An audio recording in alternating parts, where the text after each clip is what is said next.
Everybody, welcome to the Norwood Planning Board. This is tonight's meeting, August 24, 2026. We are here at the Senior Center and on, I believe, Google Meet. And we have everybody here, full quorum.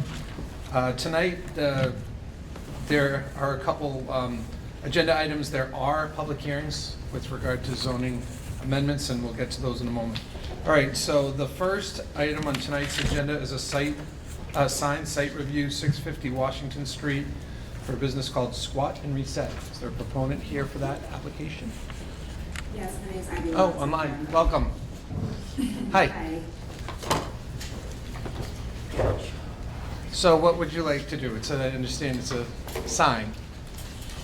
Yes, so just here asking for approval of the permit that we have, approval for a permit of what we have put in for the aluminum pan sign that's 1 inch deep. And then we also want to add in window vinyl, and we're using the existing exterior lighting for the sign. So the existing lighting? Correct. Okay. I guess before I go to the other board members, there is a notation here from the department indicating that the applicant should be made aware that window graphics may not exceed more than 30% of the total window area at any time. Is that something that you've been advised of? Correct, yes, we are aware of that. Okay. Anybody have questions about this application? Down there? Dave? The illuminate, man, She says existing, but yeah, but. you're using the existing, which is it a gooseneck? I thought I drove by. That I'm not sure. I have never had them I've never turned them on. I didn't know that there was lighting here from the business that was here prior. I think it is. Yeah, it's Yeah, not. it is one, there is one. Okay. There is a goose? Okay. Joe? Question? It's a new business, but it's quite similar. Is that, Yes, similar fitness type classes. Okay. All right. I'm good, thank you. All right. Anybody have a motion? motion? Motion to approve? Second? Motion and second. All in favor? Aye. Aye. All opposed? All right. All set. Thank you so much. Perfect. Thank you so much. I appreciate it. Okay. All right. The second agenda item this evening would be a site plan modification for 1151 Boston Providence Highway, FM Sim Zone. As proponent of this, welcome. Come on. Chair Hatchie, members of the board, my name is Jessica Camano. I'm here tonight from Goulston Stores as attorney on behalf of the applicant. Sorry, go ahead. Perfect. I'm joined this evening as well by Darren Stairs and Dylan O'Donnell from Apex, the civil engineer for the project, as well as Brad Swinnerton, who is the project manager from FM. We are here this evening seeking a modification to the approved site plan that governs redevelopment of the FM campus here in Norwood. I know that many of you are very familiar with the FM campus and have sat on the board through the site plan approval process. Specifically this evening, we are here to seek your approval of a modification to clarify the proposed training facility, which was contemplated in the site plan that was approved by the board, but at the time, the specific design and programming of that training facility were not yet determined. At this point in time, the project team has finalized design and programming for that facility, so we are here this evening to seek your approval of that finalized design. We can speak a little bit about the specifics of the programming should you have any questions about what the training facility will bring online. But at a high level, it provides for some really state-of-the-art hands-on training with respect to flood barrier measures, roofing, items that really you gotta get your hands on in order to fully understand. This was always contemplated as a supplemental use to go in addition to the educational and training opportunities at the existing Sim Zone building. As I mentioned, it was contemplated at the time that we submitted for site plan approval. So if you look at the approved site plans on file with the town, there's basically like a pad placeholder shown in this area, identified as training, right behind the Sim Zone building itself. So to the extent that there is any question as to the impact of the project, that was already reviewed at the time that the planning board reviewed the site plan back in 2022.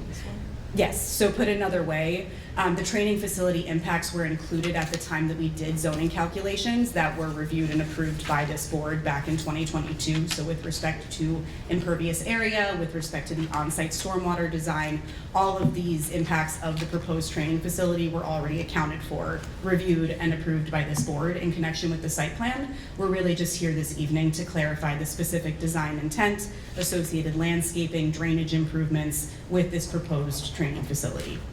So if the board has any questions, we do have some graphics in a presentation, but I'm happy to respond to any questions. I'll start with the board. Ernie? Thank you. First off, the building is beautiful, so Thank you. it's a gorgeous building. Thank you. My question is, with the putting that in there, will that affect any of the parking numbers? Will we have to adjust any parking or anything else? No, we will not. If helpful, we do have an image of the existing condition, but all it is right now is a crushed stone pad where the building will go, and it had been previously being used for some construction staging while we were putting up the 1165 building, but there is no parking that was there or that is being displaced in connection with the building. Do we need additional parking?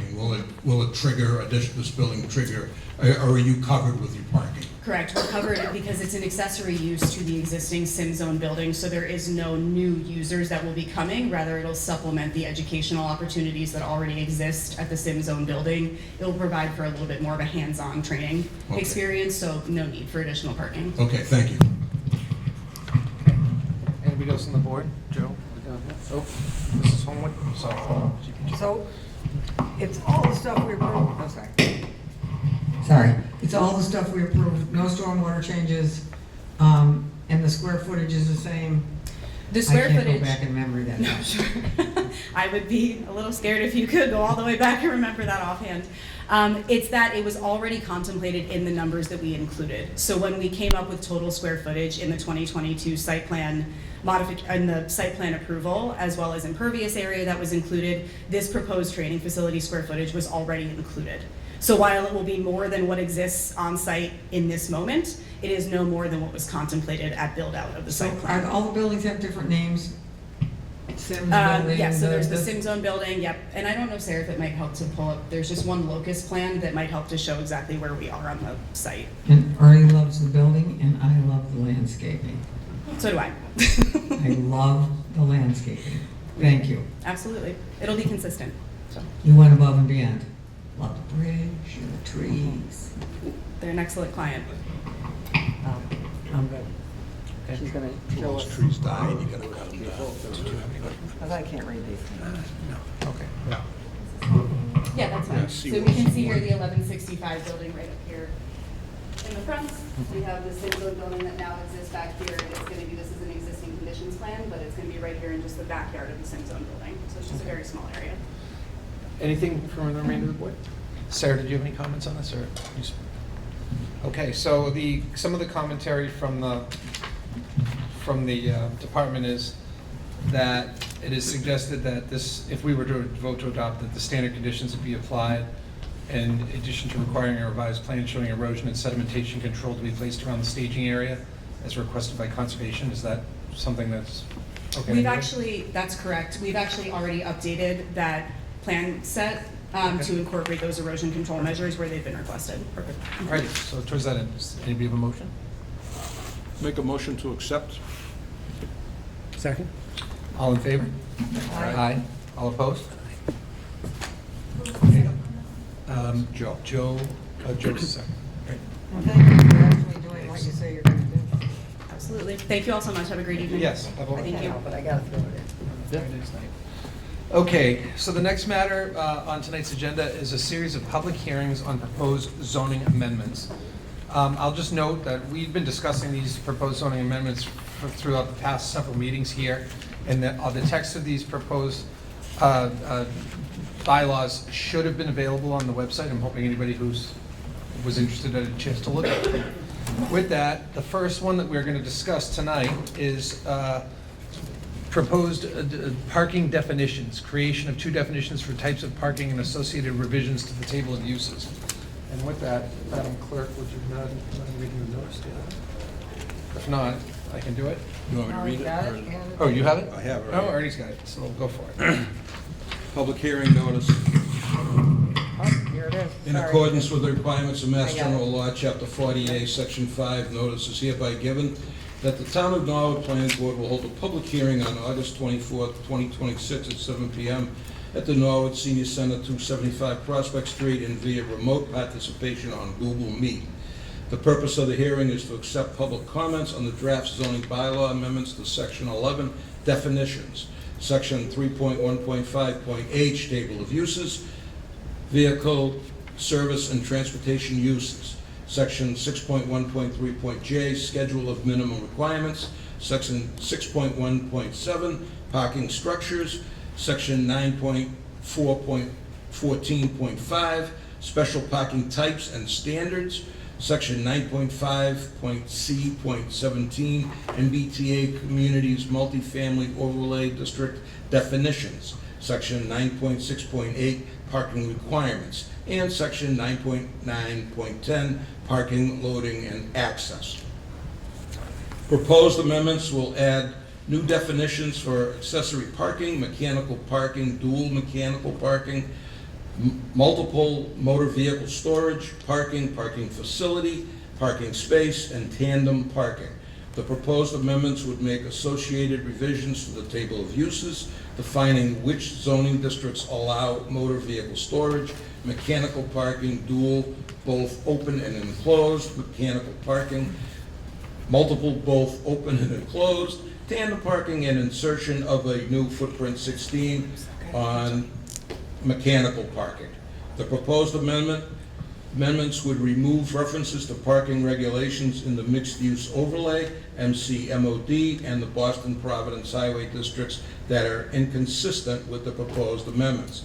The draft zoning bylaw amendments are on file in the Community Development Department at the Town Hall and may be reviewed during normal business hours by emailing comdev@norwoodma.gov or viewed on the Planning Board's webpage located at www.norwoodma.gov/. There'll be a quiz later on all of this. All right, thank Sections. you very much, Ernie. All right, so before we inquire of the public, just anybody on the board have any comments or thoughts, or we can take public comment? I would just like to remind everybody, there's 5 of these. They cover certain subject areas. We would like to just stick to this particular, because we're going to have to read one of these notices for each one of these. So we'd just like to stick to that precisely what we're talking about under each notice. This one, once again, is the definitions which are going to be applied to terms, to bylaws referencing parking. So with that, does anybody either in the room or online wish to speak on the Should- proposed? Mr. Chairman, should we read the definitions? We can. Sarah, does that make sense? Can we put them up on Or, Put them up. This is a pretty lengthy. Yeah, if we could I put think them I up. did, last time we read them, and, Because these are actually a couple of separate articles. One isn't actually. Thank you. Yeah, so these are actually 3 separate articles. It's the same topic, so they were on the same hearing notice together. But one would be an article making some alterations to the table of uses. One is an article inserting some new definitions, and the third is an article that removes the references elsewhere in the bylaw. So I think it would be challenging to read this verbatim. This right here? Into the record, yeah. with that, well, Ernie, feel free. Summarize.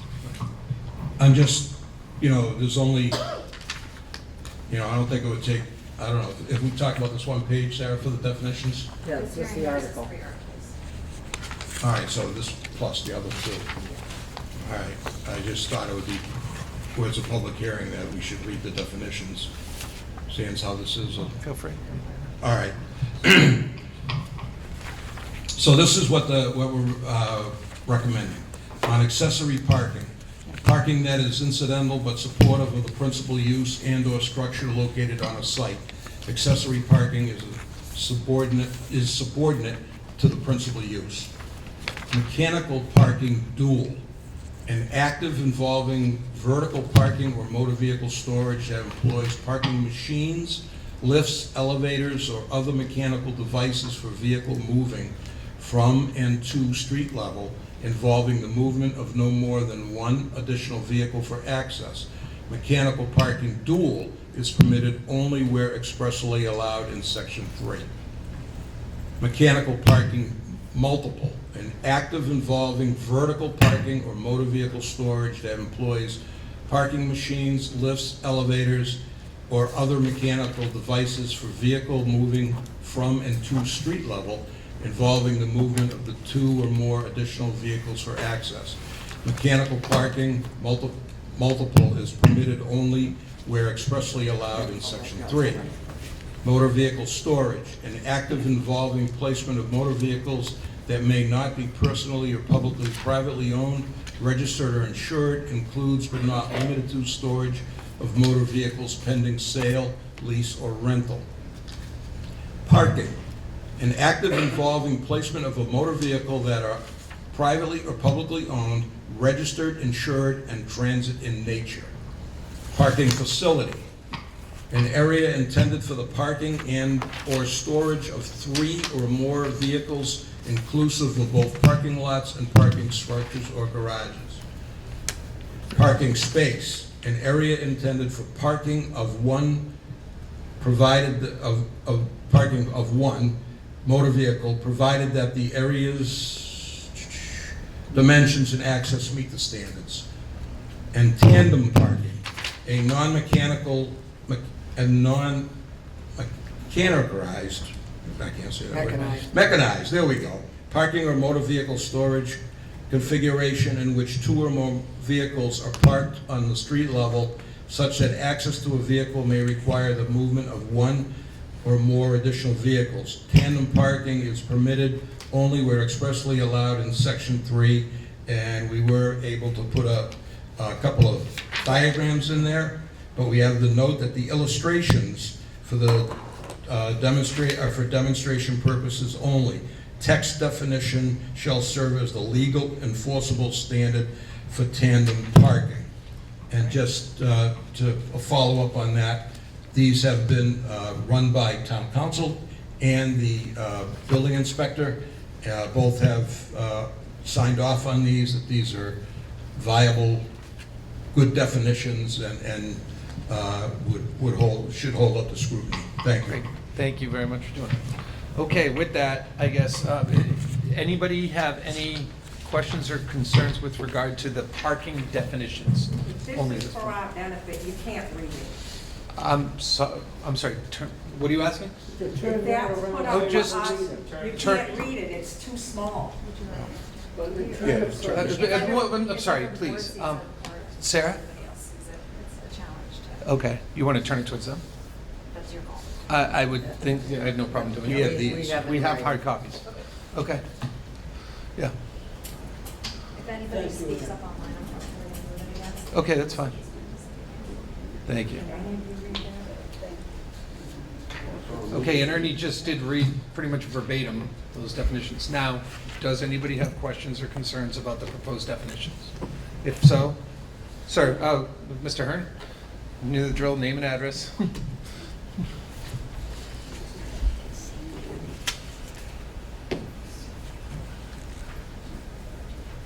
Good evening, Mr. Chairman, members of the board. For the record, David Hearn Jr., 98 Berwick Place. I'm here as a resident, not representing anybody. The definition of motor vehicle storage, I wondered if it's unnecessarily complicated. Is the intention of motor vehicle storage to refer to vehicles that are being held for what we used to talk about in our bylaw as let me look at this. Open lot. Storage of vehicles for sale or lease. That's the present use item. And the proposal is to call that motor vehicle storage. Is the intention that this definition of motor vehicle storage would be, I don't know why, it says any activity, an activity involving placement of motor vehicles that may not be personally or publicly, privately owned, registered, or insured. Well, every motor vehicle Yeah. is owned by somebody. I'd So, agree. once you say that may not be personally or publicly or privately owned, you've eliminated every motor vehicle there is. Interesting point. So, So what's would it your- be better, What's your solution to that? my solution, just off the top of my head, I mean, just looking at this, that motor vehicle storage might be better defined as, if your intention is, you know, what, say the car dealers have. And I guess that's the question, Mr. Chairman. Is that your intention? That's what you intend to cover by this use? Well, I'm sorry, do you mind? What the car dealers have on their lots waiting for sale? I believe that this, and correct me if I'm wrong, I believe that this reference is trying to distinguish a motor vehicle that would be owned privately, for lack of a better word, by a family or an individual, as opposed to the bulk storage that the various car dealers in Norwood utilize. Then why don't you just say motor vehicle storage is the keeping of vehicles that are held for sale, lease, unregistered vehicles that are held for sale, lease, or rental? Yeah, Sarah might have some thoughts on this. Which number are you on? Just by way of explanation, this proposed amendment was generated by a subcommittee that convened weekly throughout the summer.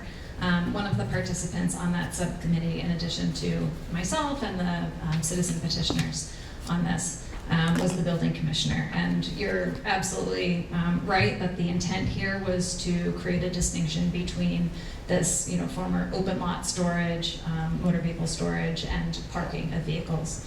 When the board looks at a proposed plan, and the example of a car dealership is a good one, it's always interested to know how many spaces are needed for parking of employees and customers and so on, and how many spots are going to be used for storage of your stock. The issue that you raise is one that was discussed at length in that subcommittee. And the mechanism that was put in place in order to cover that comes down to the word or. So it's owned, registered, or insured, instead of saying and. So it didn't necessarily have to be all of those three things to qualify for motor vehicle storage. That was where the group landed. And if this sounds wildly specific, this is the work involved in crafting these types of definitions, is that there was actually a conversation about the value of that word or. But that is what it intended to cover. So, The pending sale, lease, or rental was I think probably the more operative of those, but yeah, that was the content of that discussion and why we landed here.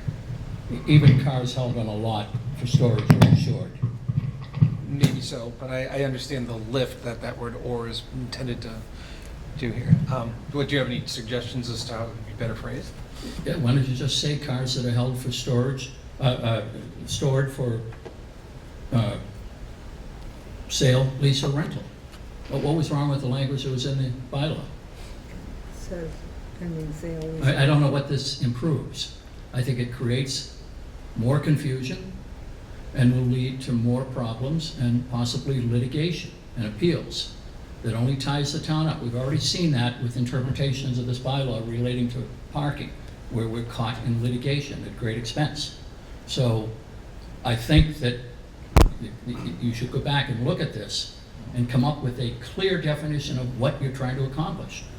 Because, you know, if you say, well, okay, so a car that's not insured, if I have a car on my,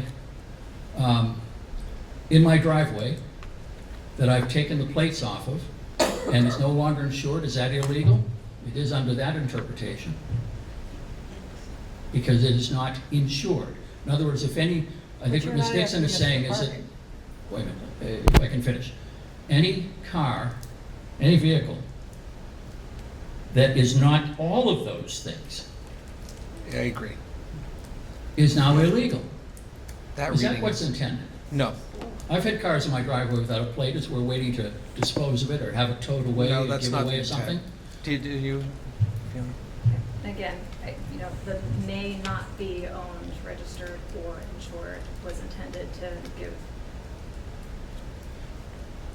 The some use of the word discretion. may is permissive, and that creates confusion There's further. also That was not actually one thing I currently said. a definition for motor vehicle I'm sorry. storage. So this is a brand new definition Mhm. where one didn't exist in the first place. Okay. So this is an attempt to create clarity because right now we've got a line in the use table about storage of vehicles, but there is actually no definition. So this attempts to fix that problem. We do have in the bylaw a line that says storage of vehicles for sale or lease. But no definition is my point. No, but I don't think you need a definition if you've got vehicles that are stored, the storage of vehicles for sale or lease. They're for sale, we know what that is, or lease, we know what that is. But this definition is gonna create more problems. People are gonna run afoul of the bylaw without even realizing it if they take a plate off a car. If you really want to somehow or other improve the bylaw to say that it's intended, because you intend to cover the vehicles that the car dealers have, then say that. Not go through all these things, because you actually might not catch it with this definition. The second sentence, phrase, it isn't really a sentence, but the second phrase might not catch that, because if you include it in the first part of the definition, how are you bringing it back in just by putting the word includes? So, I think this is only going to create more problems. And looking at this, like what is it intended to do? And that was the one thing that, when I looked at this, it's like, kind of makes no sense. The rest of it, yeah, a little bit of editorializing, a little bit of grammar and punctuation corrections, they're fine. I'm an Oxford comma man. So if you don't put that Oxford comma in where it should be, you can end up with lawsuits. And there's a company in Maine that lost $5 million because of a missing comma. So I think throughout the proposed bylaws, a lot of comments that would make things clearer. But this thing is just absolutely unclear.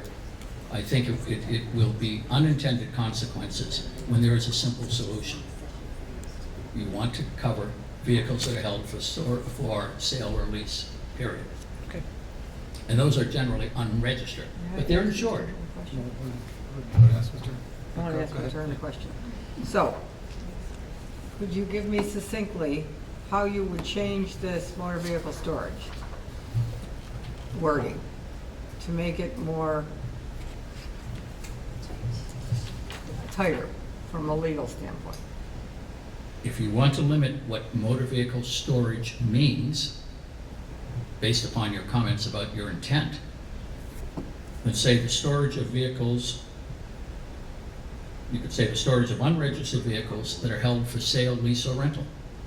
And that's different. And actually, rental because- cars are generally registered, so I don't know, you mean to include or exclude from all these zones, rental cars?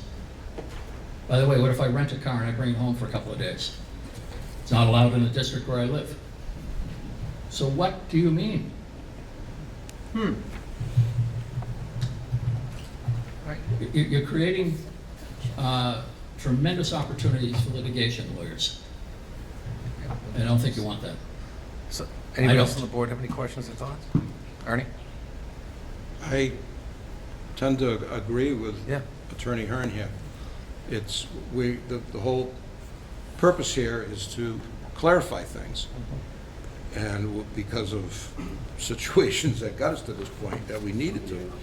And as I read that again, and from Mr. Hearn's perspective, I can see where a sharp lawyer would pick up on that owned and say, well, it's at, Larry Chevrolet, Larry owns all those cars. or Chevrolet owns all those cars, but somebody owns them. And, you know, I mean, it's, you know, register or insured, they may not be registered, but they're probably in somebody's, Chevrolet's insuring them, probably. So I think maybe we give this one a second peek. Just my opinion on that one. That's my only comment on it. All right, thank you very much. Thank you. Anybody else on the board on this particular issue? No, would Attorney Parking Hearn's- definitions? No, no, Or the- Attorney Hearn's Mr. comment? Hearn's comments. I would ask Mr. Hearn if he would write something in attorney languages that, Oh, we can. right, and just to add into it. Okay. Anybody else here online? Sir, name and address. Yes. Steve Brody, 102 Devon Road. Mine's an administrative question. I believe town meeting is going to have to vote on these zoning bylaws. They will.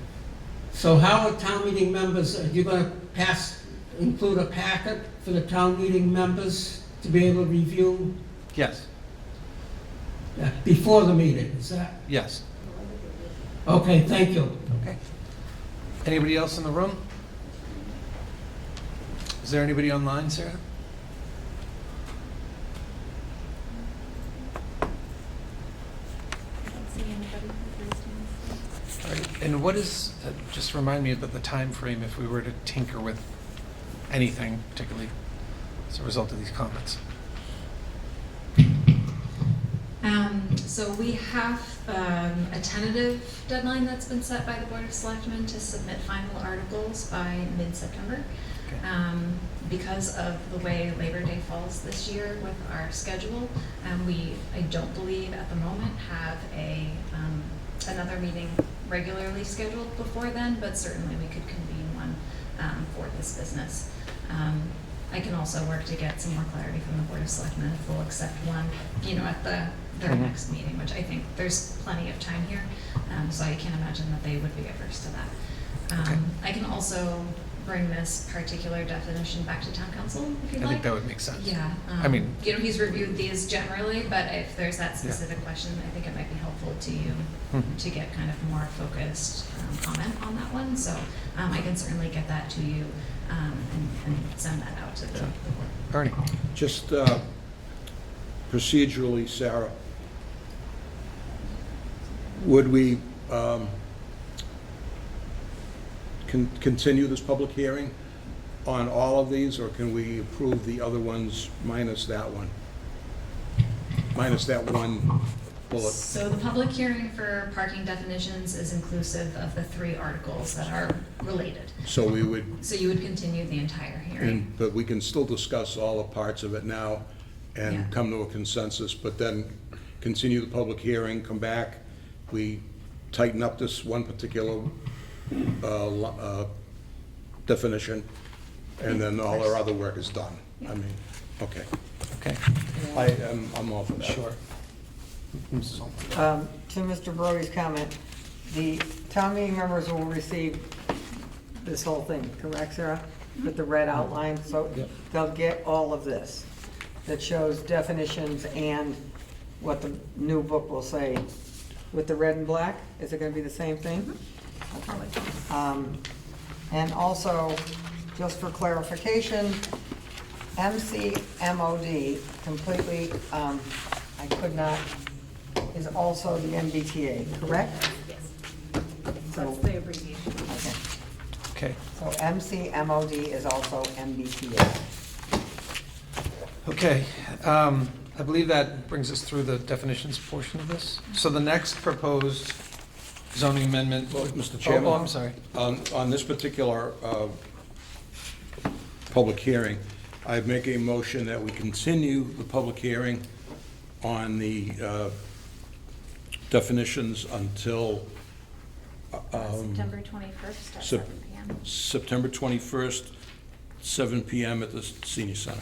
Okay, so Sarah, we can break it apart like that, or? No, we'll vote on the entire thing that night. Okay. We're not gonna, you Yeah. can't pull out Gotcha. the whole package will be, but primarily we'll be discussing that one definition. That you have a motion on the floor? No?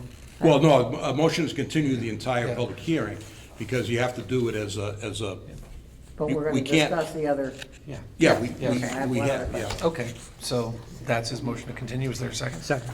Okay, motion and a second to continue to September 21st, you said? Yeah. All in favor? Aye. Aye. All opposed?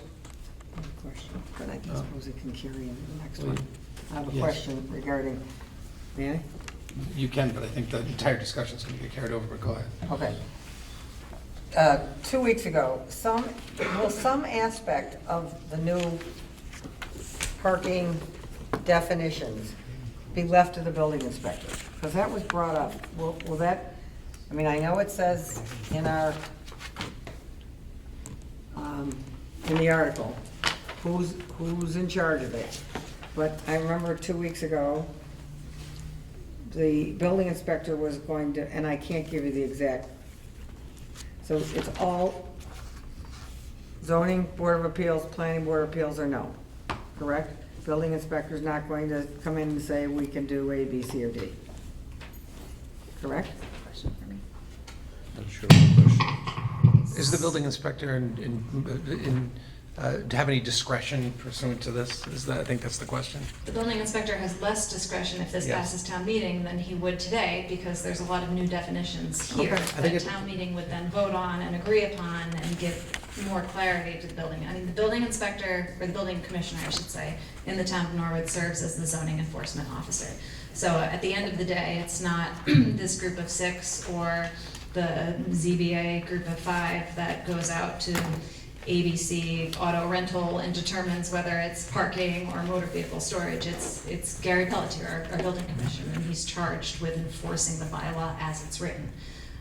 The exercise that we're going through here is to make sure that that bylaw is as prescriptive as possible in a way that's closely aligned with the desires of this board and town meeting, so that when the commissioner goes out, he's got a more clear roadmap to follow in his decision making. Thank you. All right, so the next proposed amendment would be waivers, parking waivers, which would add findings of fact for special permits required to waive parking and loading requirements. Do I have to read that again, or is it the exact We do have same? to read it. Want me to read it? Okay. Yep. Okay, I'll give Ernie a break on this one, because, Here we go. sorry. Not that they can all hear me. In accordance with the requirements of Mass General Law, Chapter 40A, Section 5A, notice is hereby given that the Town of Norwood Planning Board will hold a public hearing on August 24th, 2026 at 7 PM at the Norwood Senior Center, 275 Prospect Street, and via remote participation on Google Meet. The purpose of the public hearing is to accept public comments on the draft zoning bylaw amendments to Section 6.1.12, off-street parking and loading requirements special permit. The proposed amendments will add new findings of fact required for all special permits that serve to waive off-street parking and loading requirements.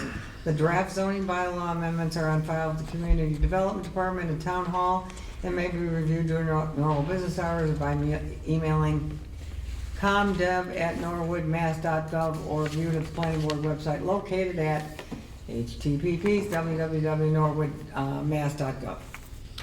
Okay, so to follow Ernie's lead, this one's manageable and I don't mind doing it. So this is how that particular bylaw would read. And if I'm going down the wrong road, let me know. 6.1.12, special permit. In the event of projects requiring a site plan review from the planning board, the planning board may, by special permit, authorize a deviation from any parking or loading requirement set forth in either this section 6.1 or other sections. When a proposed project does not require site plan review, the zoning board of appeals shall serve as the special permit granting authority, SPGA, for such relief. The SPGA shall make the following findings of fact in granting relief for parking or loading requirements as applicable to the particular request for relief. Number 1, relief shall not result in substantial detriment to the neighborhood. Number 2, project proponent has demonstrated a good faith effort to reasonably and safely meet parking and loading requirements on site. Number 3, requested relief shall accommodate the proposed use and/or structure with consideration given to occupancy, capacity, peak demand schedules, public safety, and emergency access, and proximity of location to public transit and pedestrian infrastructure is applicable. Number 4, requested relief has been reviewed by the building commissioner, town engineer, and director of public works, public safety, police department, and fire department. And number 5, the requested relief is consistent with the goals and objectives of the most recently adopted comprehensive plan. That's it. So this is basically the template or the sort of construct that the planning board would have to, or the ZBA, would have to follow in approving a parking waiver. This proposed change, I would invite, or anybody in the board have questions, Debbie? Are we inserting it or are we deleting it? Insert the following in section 2. We're adding the red and. I know, but insert shouldn't be changed to. Literally, the red line I- strike, I'm talking about the word insert. that's just instruction to what's happening, Okay, like what's happening with the bylaws from here now. all right. And what is the difference between a project, this is just how I read it, a project and a building, a structure? The proposed use or structure requires, we took that out and called, are we calling structures the same thing as projects? Is that just semantics? It's not semantics, actually, those are two very different things. A project can come before the planning board for site plan review or some other permit that's required and not involve any structures at all. You could clear cut acres of forested land to put in a parking lot and there wouldn't be a single structure involved, but that certainly would require site plan review because of the removal of vegetation. So we don't necessarily describe structures in this section because we want it to be inclusive with anything that might require review by the board. But we took out structures and put in projects, right? What was written before was a proposed use or structure requires review by the board. And in an attempt to be a little bit more concise and inclusive, we replaced that with projects. Okay. I also, relief shall, is that ambiguous? Shouldn't it be will not result in substantial detriment to the neighborhood? I would like will I think instead they're of shall. equivalent words. You know? Shall. Yeah, but that's how It's a the attorneys directive. make their living. Yeah, it's even Shall or stronger. will? Yeah. Will means you have Shall to, is, shall. shall is requiring, it's requiring that somebody. Okay, my third question is, doesn't our bylaw already provide for number 4? Doesn't everything that comes in front of us have to go be reviewed by the building commissioner, engineer, Department of Public Works, Safety Department, Police Department, and Fire? Isn't that already in our, I think it's 10.4.4, or is it redundant, is my question?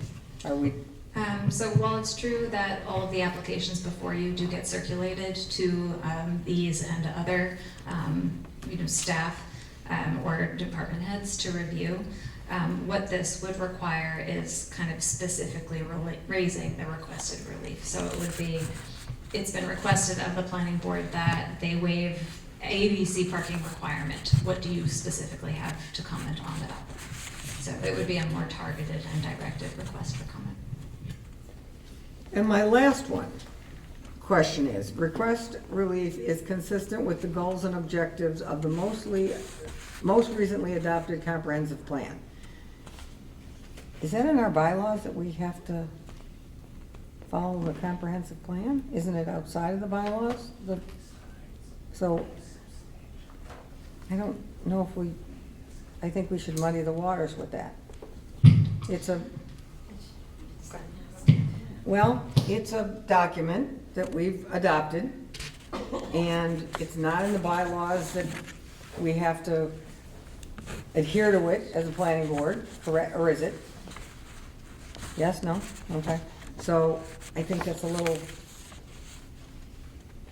I don't know, I don't want to say high-handed, but So I would consider it instructive, if nothing else. The comprehensive plan, is, albeit it's not codified, it's not part of the bylaws explicitly, I think it reflects a long effort in getting an idea of what the town is looking to move Okay. towards. And that this is basically saying that any request for parking waivers shouldn't be inconsistent with the goals set forth in that plan. That's my best thoughts. is that under Yeah. our purview? Yeah, It is. I think it's I perfectly would say that valid. this is a common practice. Yeah. It, to be fair, isn't one that Norwood has employed before in its bylaw, which is probably why it looks foreign to you. Generally speaking, in municipal practice, this isn't out of left field. To be able to Brian's point, kind of be instructive about making sure that you're consistent with what the core themes and goals of your town's master planning document is. We haven't historically had always an updated comprehensive planning document, so we've never really referred to it in our bylaw, but this can be fairly standard for other communities. Okay, quick question, may I? Sure. So, are we asking our applicants to review the comprehensive plan before they make an application? Go ahead. Because you've got it in there as something that they need to do. No, that's something we do. That's our job. That's our Right. job. All this is our But they need to job. know that they're in compliance with the comprehensive plan, or not really They- compliance, I don't know what the word is. Somebody theoretically could propose something that's wildly inconsistent with the comp plan, And still and our legitimate. job is to steer it back to where we believe it should be. Exactly. Don't agree, but okay. Joe, What was that? you were gonna rebuttal, you were gonna rebut. No, I was just gonna say that this, all these things are things that, it's our job, it's not the proponents or the developer's job. They would be But well, shouldn't they they know would that- be, they will Shouldn't know they it. know they have to Sure, be consistent with sure, the because it will be in, comprehensive It'll it'll be in Right here. here. Okay.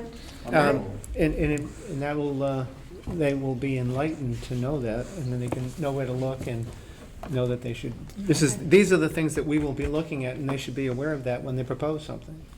All right, I think, I don't necessarily agree, but, okay. Anybody else on the board? At the second look at this, it feels as though we're just giving up our authority here, not to sound like I feel that that's the most important thing, but request for relief has been reviewed by the building commissioner, town engineer. So once we say we can give some relief, then they have to go through a review of our decision to provide relief? I think the opinion would be in the form of a letter. It's the request. Yeah. The request for relief has to go before. So it's the same way that they Okay. provide comment to you now. Okay. Where, again, ABC company says, we want to build this thing, and we send the plans out for comment and say, do you have comment? They'll provide comment. Right. And they give all the comment to you, and what you do with that comment is still within your authority as acting board members. Right. One more. No, sure. Sorry.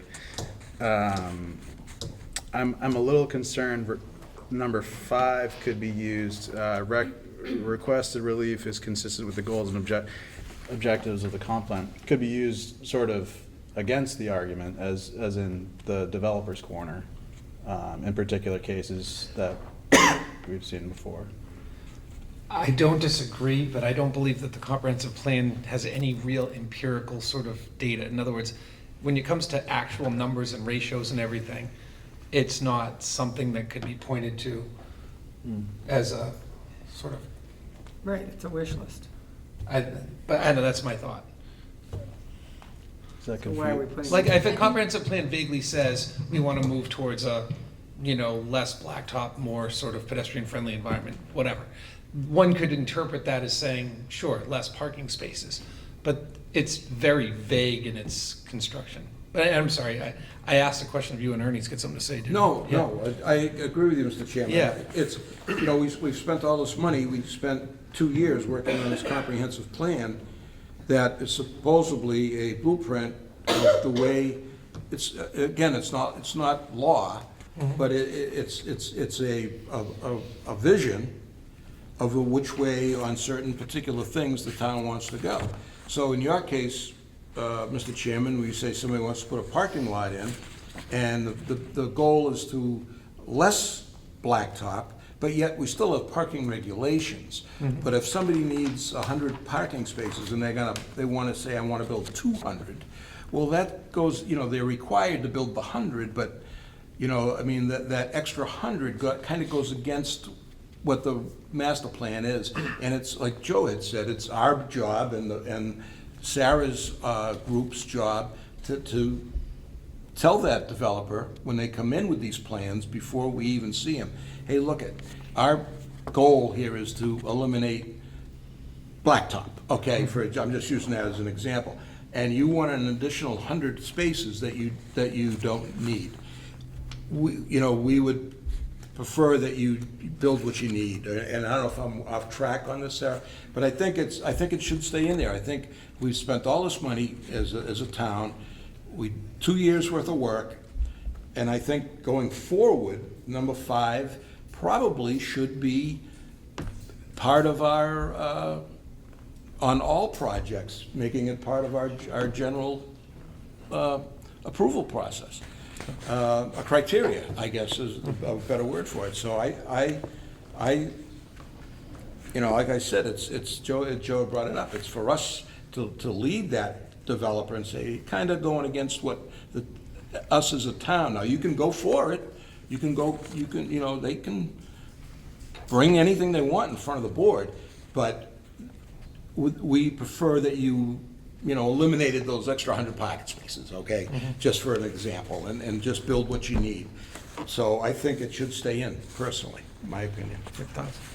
Yeah, I would also encourage you to be mindful about the fact that the comprehensive plan, the language here refers to the goals and objectives of the comprehensive plan, which are fairly broad, and they're all encompassing of different areas. So while it's true that the comp plan does have sections where it talks about wanting to promote, less impervious surfaces, right, less blacktop, it's also got a lot of content in there about increasing accessibility, right, and accessible parking is a part of that. About increasing pedestrian infrastructure. Sidewalks are impervious surfaces, but they serve a really important public interest. That's stated in the goals and objectives of the comprehensive plan. So I think, I'm thinking back on the board's initial conversations about these waivers, and something that the board kind of asserted was that it's really challenging to be very prescriptive about every possible development proposal that comes before the board, that every development proposal is very different in the way it's used and where in town it's located, and that this waiver ability gave you the ability to be flexible and make the best possible project in that specific location. I would say the comprehensive plan is similarly broad, and it gives you a lot to think about. So I wouldn't necessarily conclude that making a finding that the requested relief is consistent with the comp plan is definitively leading you to one conclusion or not. I think there's a lot of goals and objectives in the comp plan. Impervious surfaces, stormwater management, accessibility. There's a lot there. So I think it's not necessarily going to push you in one direction or another. It's going to give you the ability to make sure that whatever decision you make is consistent with what the town generally kind of put together in that plan. Debbie? I think I've been consistent that we're overparked, that we need less blacktop, that we need more green space. I think I've been consistent in that, and I don't have any problem with the comprehensive plan, except it's not in our bylaws. And if we put it in, can we compel them to give us better sidewalks? Or does it do anything to help us get the developer to not put the 100 spots in, or to give us better crosswalks? This particular provision applies only to waivers Right. on parking requirements. So I'm not necessarily Well, I'm seeing it just tying it to reacting to sidewalks. Sarah's Yeah. questions. In our comprehensive plan, we want more, right? Pervious surface, impervious surface, pervious surface, more green space. We don't want them to overpark, like Ernie said. We don't need you to put 100 in. Does this help us anyway? And it's not in our bylaw. So I'm not disputing the plan. I'm just asking a question. Mr. Chair, I could see specifically with our recent denial that this would actually help him kind of push through his lack of parking in the guise of following the comp plan. My thoughts are that projects are, there are different projects, and I believe that it's very fact specific. I don't want to talk at length about that particular proposal, but there was a very low ratio of parking. There was something in the order of 60%, I believe, of the required spots and we, as a board, collectively articulated our reasons why we felt that that wasn't appropriate. And this framework of making findings of fact that would help reinforce the logic behind our decision, I think does nothing but help us make a fully informed decision. Now, the part about the comp plan, I don't mean to sound, I don't know, negative about it, but it's a pretty fuzzy, pie in the sky vision of what things might be in this town someday. We paid a lot of money for it, a lot of effort went into it, and I'm not diminishing its importance, but it's hardly statutory or regulatory. It's more informative than anything. So in my opinion, I don't believe that a developer can come in and say on page 12 of the comp plan, it says here that we want to have more walkability in Norwood, therefore I'm going to propose a complex with 50% parking spots than what's required. I don't believe it has any real enforceability, but that's just my thoughts. I believe it's more instructive than anything. But my opinion, anybody else? I agree with that. Yeah. That it is instructive.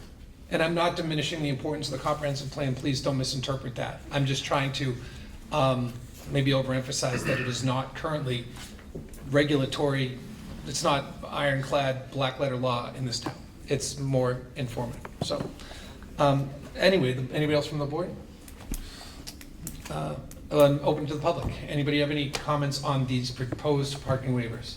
Name and address, please. Ann Makowitz, Cross Street, District 7. Point of information, the comprehensive plan, Sarah, how many people responded in the town? The last count was, I think it was just shy of 1,500. And how many people in the town are there that should have? What's the total population? Norwood has a total population of over 31,000 people. So less than half the town input to the comprehensive plan. Thank you. If I may say, the comprehensive plan was a multi-year process that I know. was spoken of publicly and advertised for years. So if there was a lack of public engagement, that would be choices on behalf of members of the public. That's not what my question was. I just wanted to know what the statistics were. Sure. And again, it's not even half the town. Sure. Anybody else from the public? Name and address, please. I'm Steve Canetti, 3 Harrow Road. I agree with Deb that the comprehensive plan may be an important plan to the town, but I just don't think it has a role in this particular zoning article. I don't think it helps. I think to Rob's point, it could hurt. It probably wouldn't itself turn everything over, but it certainly could hurt, and I just don't think it has a role to play in this. Sure. Thank you. Mr. Chair. Yes. I just, You need a mic? yeah. I just want to say I fully support the comp plan. I just feel as though the mechanics of opening up and referring to the comp plan as a 30-odd page document, it could be opening us up in general. That's all. But I fully support the comp plan.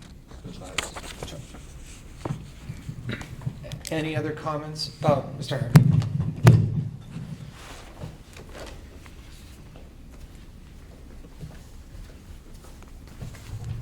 Mr. Chairman, again for the record, David Hearn, 98 Berwick Place, appearing as a resident. This article, Ms. Homewood has stolen my thunder in several points. Not for the first time. Probably not for the last. Law degree now. Yeah, when I read this, it says insert the following, and maybe you think you're inserting the red, but why don't you just delete the whole thing and rewrite it as typed here? Be easier to understand it. Delete section 6.1.12 as presently appearing in zoning bylaws and substitute therefore the following, and then give us this text. The whole thing could be read. Somebody can compare it if they want, but it isn't easy to read these sometimes. I agree with Ms. Homewood. I would prefer to see will, not. You're trying to be predictive. when you say it will not result in substantial detriment, as opposed to creating a mandate. So when you make a finding of fact, which you'd be required to do under this proposed bylaw, you're trying to make a prediction. And I think will is better for that than shall. Shall is like, you're absolutely guaranteeing it's a mandate, and you can't. But you're making a judgment when you decide these things, if it comes to you. Number 2 in your list of considerations.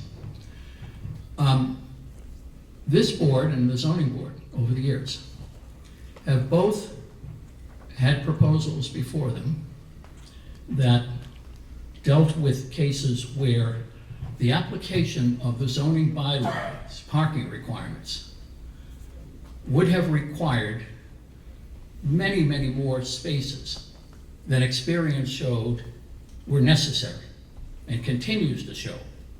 The Norwood Space Center, the Norwood Commerce Center, the plaza on Lenox Street at the corner of Manhattan Street are all properties where the boards that were dealing with them made judgments based on evidence, and I think it's still borne out. In the case of the Space Center 10 years later, that the application of the bylaw would have resulted in many spaces that would be vacant most of the time, if not all the time, because the uses that are made of those properties and many other properties vary by day of the week, vary by time of day. The Space Center has people that come into the brewery generally in the evening. During the day, they've got people who have their offices there. They're not there at the same time. So to create all the spaces that our bylaw says we need is to create more asphalt and more impervious surface than is necessary. And this board and the zoning board wisely have granted relief on those things. Are you referring to number 3? I'm on number 2. So, because I think number 3 responds to this to some extent, but number 2 requires that the proponent demonstrate that they've made a good faith effort to reasonably and safely meet the requirements. We didn't come in at the Space Center or at the Commerce Center and say, we're trying to meet the requirements, because if we do that, we're gonna have 1,000 spaces, and we don't need that. So you're imposing on yourselves a finding that somebody tried to do something that made no sense. And I don't think you want to do that. May I ask, this is free legal advice? Hmm? This is free legal advice? Shall, I mean, I appreciate all the work everybody's put into it, really, it's a great job. But we're trying to be as definitive as possible, so we don't get attorneys in here that say, I mean, should all the shalls be wills? No, I'm just talking about this one. All right, well, we Because got this another shall responds- in number 3. I mean, I think this is a reasonable proposal in general. But I think you want to be, referring to what Mr. Bamber said, are you turning over the authority, your authority? You're elected. You have as much authority in your sphere as the selectmen have in their sphere. And don't forget that. I think times, there've been times when we wondered if, there was too much deference to other boards. The zoning board has the supreme authority within its sphere. Now, they're appointed, but they still have authority, as do the other appointed boards and commissions. So, Mr. Bamber's comment, are we giving too much away? I'm gonna come to some of that later on, but what I thought of it.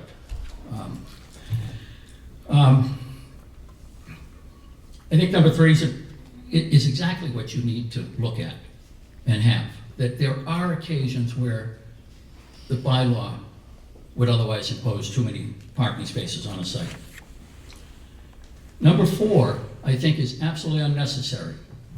The bylaw doesn't suggest, it mandates that notice of applications are sent to the Board of Selectmen, the Health Department, the Police Department, the Fire Department, the Department of Public Works, the Town Engineer. I might have left somebody out. That's in the bylaw. That's not optional. That's a mandate. So they get notice of these things. If you put this language in here, you run the risk that somebody is going to feel that unless there was some response from them, the board shouldn't have taken action. There are plenty of times where they get notice and they don't take action because they don't have to comment. There's nothing they're concerned about outside of their jurisdiction. So why do you put something in here that's already in your bylaw? You're creating an unnecessary requirement that is only going to confuse people later. How could they allow that? They'd never heard back from the Department of Public Works. They didn't have to hear back. And by the way, any comments they should have would have to come before you voted. But it shouldn't hold up a vote if they don't comment. They're supposed to be given notice when those applications are filed. That's the law. That's the bylaw. May I ask Mr. Hurd a question? Let him finish first. I think number 5, about the comprehensive comprehensive plan, we don't have a requirement, and I don't know that many cities and towns do, have a requirement that zoning follow the comprehensive plan. Some may. But if you look for case law on it, Bobrowski's book only cites Rhode Island cases, not any Massachusetts cases on the need for the relationship of comprehensive plans to zoning bylaws, or master plans as they used to be called. By the way, they were 2 different things. You know, we just don't use the phrase master plan anymore because some people are offended by the use of the word master. But that's what it used to be called. But that is a wish list, the comprehensive plan. It's a guidepost for the town. I think Ms. Dixon said 1,500 people participated or commented on it. Is that correct? That's less than 5% of our population. It was adopted by 5 people, not by town meeting. And I don't question it's an important thing to have, and you're the board that has to adopt it. But you're putting, if you adopt this, you're putting or trying to put a requirement in the bylaw, granted it would be voted on by town meeting, but a requirement that something is consistent with something that is nothing more than a wish list, a guide of how we should try to do things. But it's not mandatory. The comprehensive plan is not mandatory for anybody, except to the extent that the town manager has directed the departments under his authority to report back on how they're implementing it within their areas that it may touch. That's fine. That's a policy thing. We're talking about law, bylaws. I think to put that in there, number 5, where you referred to no empirical data about certain things. There's no empirical data about the comprehensive plan. It's very vague with somebody's comment. It's, I can't read my own writing.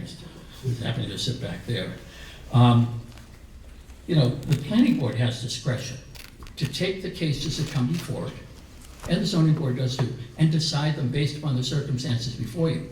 To say that something is or is not consistent with the comprehensive plan and that we can't approve it, I'm sorry, we can't approve it because you're not consistent with the plan. Well, number 1, the plan is so subjective. It has no real guideposts other than what we'd like to see over the next 10 years. That's not fair to people applying now in 2026 if you impose this condition or if town meeting votes for it. I don't think that does a good thing. And going back to another thing that Ms. Holmwood mentioned, when I was reading this, I don't know what a project is. What do we mean by a project? We do know what a use is, and we do know what a structure is. That language is in our bylaw. Why take it out and put in a vague word such as project? There are cases that involve only uses. There are cases that involve only structures, and there are cases that involve both uses and structures. But I'm not sure what a project is, other than the things I haven't got done at home yet. So I would say this could use some work. I would recommend you seriously consider getting rid of number 2, number 4, and number 5.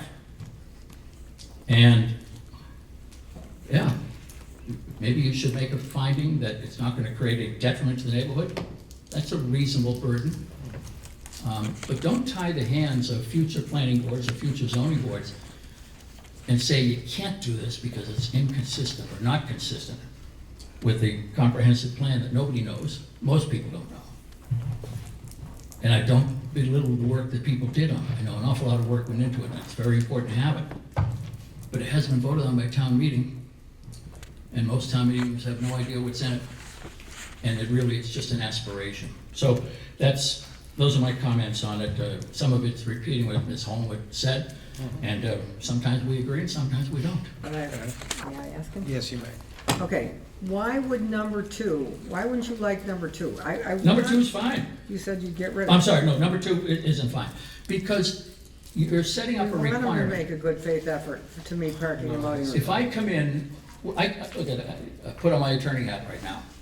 I represented the Norwood Space Center years ago when we went before the boards, and we've done it with this board in recent years, to say, if we apply the requirements of the zoning bylaw,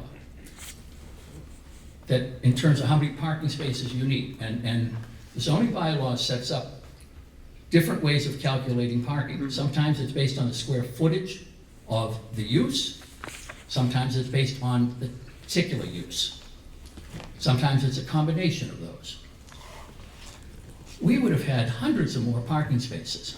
Same thing at the Norwood Commerce Center, same thing at the Manhattan Plaza. And on we Leonard Street. voted that we didn't need that, which was a Right. good thing. But number 2 says that the applicant has to demonstrate, before you can vote for this, before you can grant a waiver, the applicant has to demonstrate a good faith effort to reasonably and safely meet the needs. It says, I'm not an attorney, but it says a good faith effort.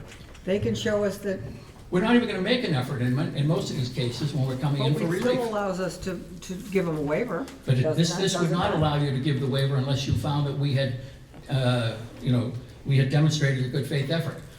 If we're not gonna make a good faith effort, if what we're asking for is fewer spaces and we know we have no place to put all the spaces that the bylaw requires. Oh, you attorneys make me crazy. Okay, may I ask another question? Why is number 4, it's just redundant, because Yeah. it's mandated That's they his have to point. do it. Yeah. That's his point. That's his point. So why Is it a put problem? redundancies in? Well, I don't know. Is it a problem? Yeah, because someday. I'm not just trying to be difficult. I'll refrain, Mr. Chairman. I think, Ms. Homewood finds me difficult sometimes too, and that's okay. no, but I think your point and hers are identical. Like, you're saying it's redundant, it's baked into the My code point is, anyway. Don't- Then don't- this, yes, Don't put things in a bylaw that mean nothing. yes. Because So- someday you change the other provision and then you have a conflict. So why put it in the first place? You don't have to. Okay, that's an We answer don't that need makes any sense. more Yeah. words. And my last question is, I don't have a problem with the comprehensive plan. I get it's a wish list, I get a lot of work was done on it, we've decided to go in this direction, the 5 of us voted for it. I get all of that. Is there any way that leaving that in can hurt us as a town? Can tie our hands as a board? That's all I want it not to be a problem. Ready, one second. Yeah, I'll tell you how it might hurt. More litigation, more legal expenses for the town, if any cases, because somebody's going to argue, well, it was consistent with the plan, which is subjective. There's no objective standard there. It's only subjective. It looks good to me, it doesn't look good to you. That's why we have court cases. To me, that's asking for trouble where you don't need it. Okay, That's my view of it. take it out. But to a certain degree, number 1 is subjective also. But anyway, Number 1 is a little more, you can demonstrate. Sure. You can demonstrate that. Understood. I don't know how you demonstrate 100 and some odd pages of the comprehensive plan. There's no consistency. Point taken. Thank you very much. Ernie? I hardly ever disagree with Mr. Unless I'm not sitting down yet. No, I do on a couple of these. The number 2, the proponent has demonstrated good faith effort to reasonably and safely meet parking loading requirements. I look at that as a proponent comes in and they're asking for relief on parking, okay? And I guess I'm looking at this from the opposite side of number 2. And to me, that says that you come in and you say, I'm required to have 100 spaces, I can only build 80. Okay, and I'm asking for relief because it's a daycare and they're only open during the day and all that, which is covered in number 3. It's up to the proponent now to demonstrate why they can't meet the parking. But that's not what it says. Well, it kind of does to me. It's demonstrated a good faith effort that they want to, I don't want anybody come in here saying, I'm going to build this, I'm going to put this building in, it's going to be a restaurant, and, but I got no parking. And I don't care, and you're going to take it as that. You haven't demonstrated that you've looked for, that you could. I look at it as that it's up to the proponent to come to this board and demonstrate why they can't meet the parking requirements. And then the comprehensive plan, again, as Brian had said, it is, you're right, it's not a legal document, it is a wish list, but it's a town wish list, and why did we do it? If we're just gonna not use it going forward, the whole purpose of it going forward was that we would gear things towards that goal, and we don't have to, this board or any future board isn't gonna hold a proponent to the feet to their fire on that particular one, but in talks, our goal is to shift towards this comprehensive. Why did we do it? Then just take the thing, put it on a shelf, and let it collect dust. If we're just going to not use it to shift towards the goal. And it's not legal binding. With no board is going to use that as the criteria to cut it off. But I think that a proponent going in would through these pre-meetings that happen with the planning department and department heads, that it would be clear to the proponent that this is the way we're going. Now, they don't have to go that way. They have that option. But my thing is, why the hell did we do it? If we're just not gonna, if we're not gonna shift towards it. And I'm not the biggest fan of master plans, but if we got it and we spent all this money and that's the way the town wants to go, then we should push a little bit that way. It's not gonna make or break a project. And I look at number 2 as a good, you come in and you want parking relief, and you basically say, look, we can't do it, and this is why we can't do it. And because we only have 80 spots, and we have 100, but it's a daycare, and it's during the day, and then bang it, which is all covered in number 3. So I think the board still has considerable flexibility here. Mr. Chairman, if I could respond on that, so not to cut off Mr. Sheehan, but to Mr. Pachakowski's comments. You say, well, some guy comes in with a restaurant, he's got no parking. You just turn that guy down right away. Right. You know, that's what the bylaw allows you to do. But this proposal would require an applicant to demonstrate that they made a good faith effort. The good faith effort, not that they brought in a justification for the reduction in spaces. I mean, that's part of what you're considering when somebody comes before you. But to say they made an effort, a good faith effort. The good faith effort means, oh God, we scaled this back to, you know, a 10-seat restaurant that we're spending $1 million just to buy the land. But we tried that. It won't work. That's a waste of everybody's time and money. We didn't do that at the Space Center. We didn't do it at the Commerce Center because we knew, number one, that you wouldn't want that. The conservation people wouldn't want all that. So what we've got, you know, what we did is we came in with something that appealed to the discretion and common sense of the boards we appeared before. And the boards agreed. You don't need more asphalt. You're not going to need all those spaces 24 hours of the day. And they grant the relief. You're just asking people to do something that is an absolute waste of time, and they're not going to be able to do it in good faith, and somebody's going to appeal. They didn't even bother to do it in good faith. Why? That's why we're coming before the board. On the question of the comprehensive plan, the town didn't adopt it. Right. Well, The planning board adopted it. Town meeting didn't. So Right. why would you make part of the law, the bylaw? Again, town meeting would vote on this. But why should they approve something? Or why should we propose that they approve something that is subjective? The way to bring about the goals enunciated in the comprehensive plan is to bring forward amendments to the bylaw Right.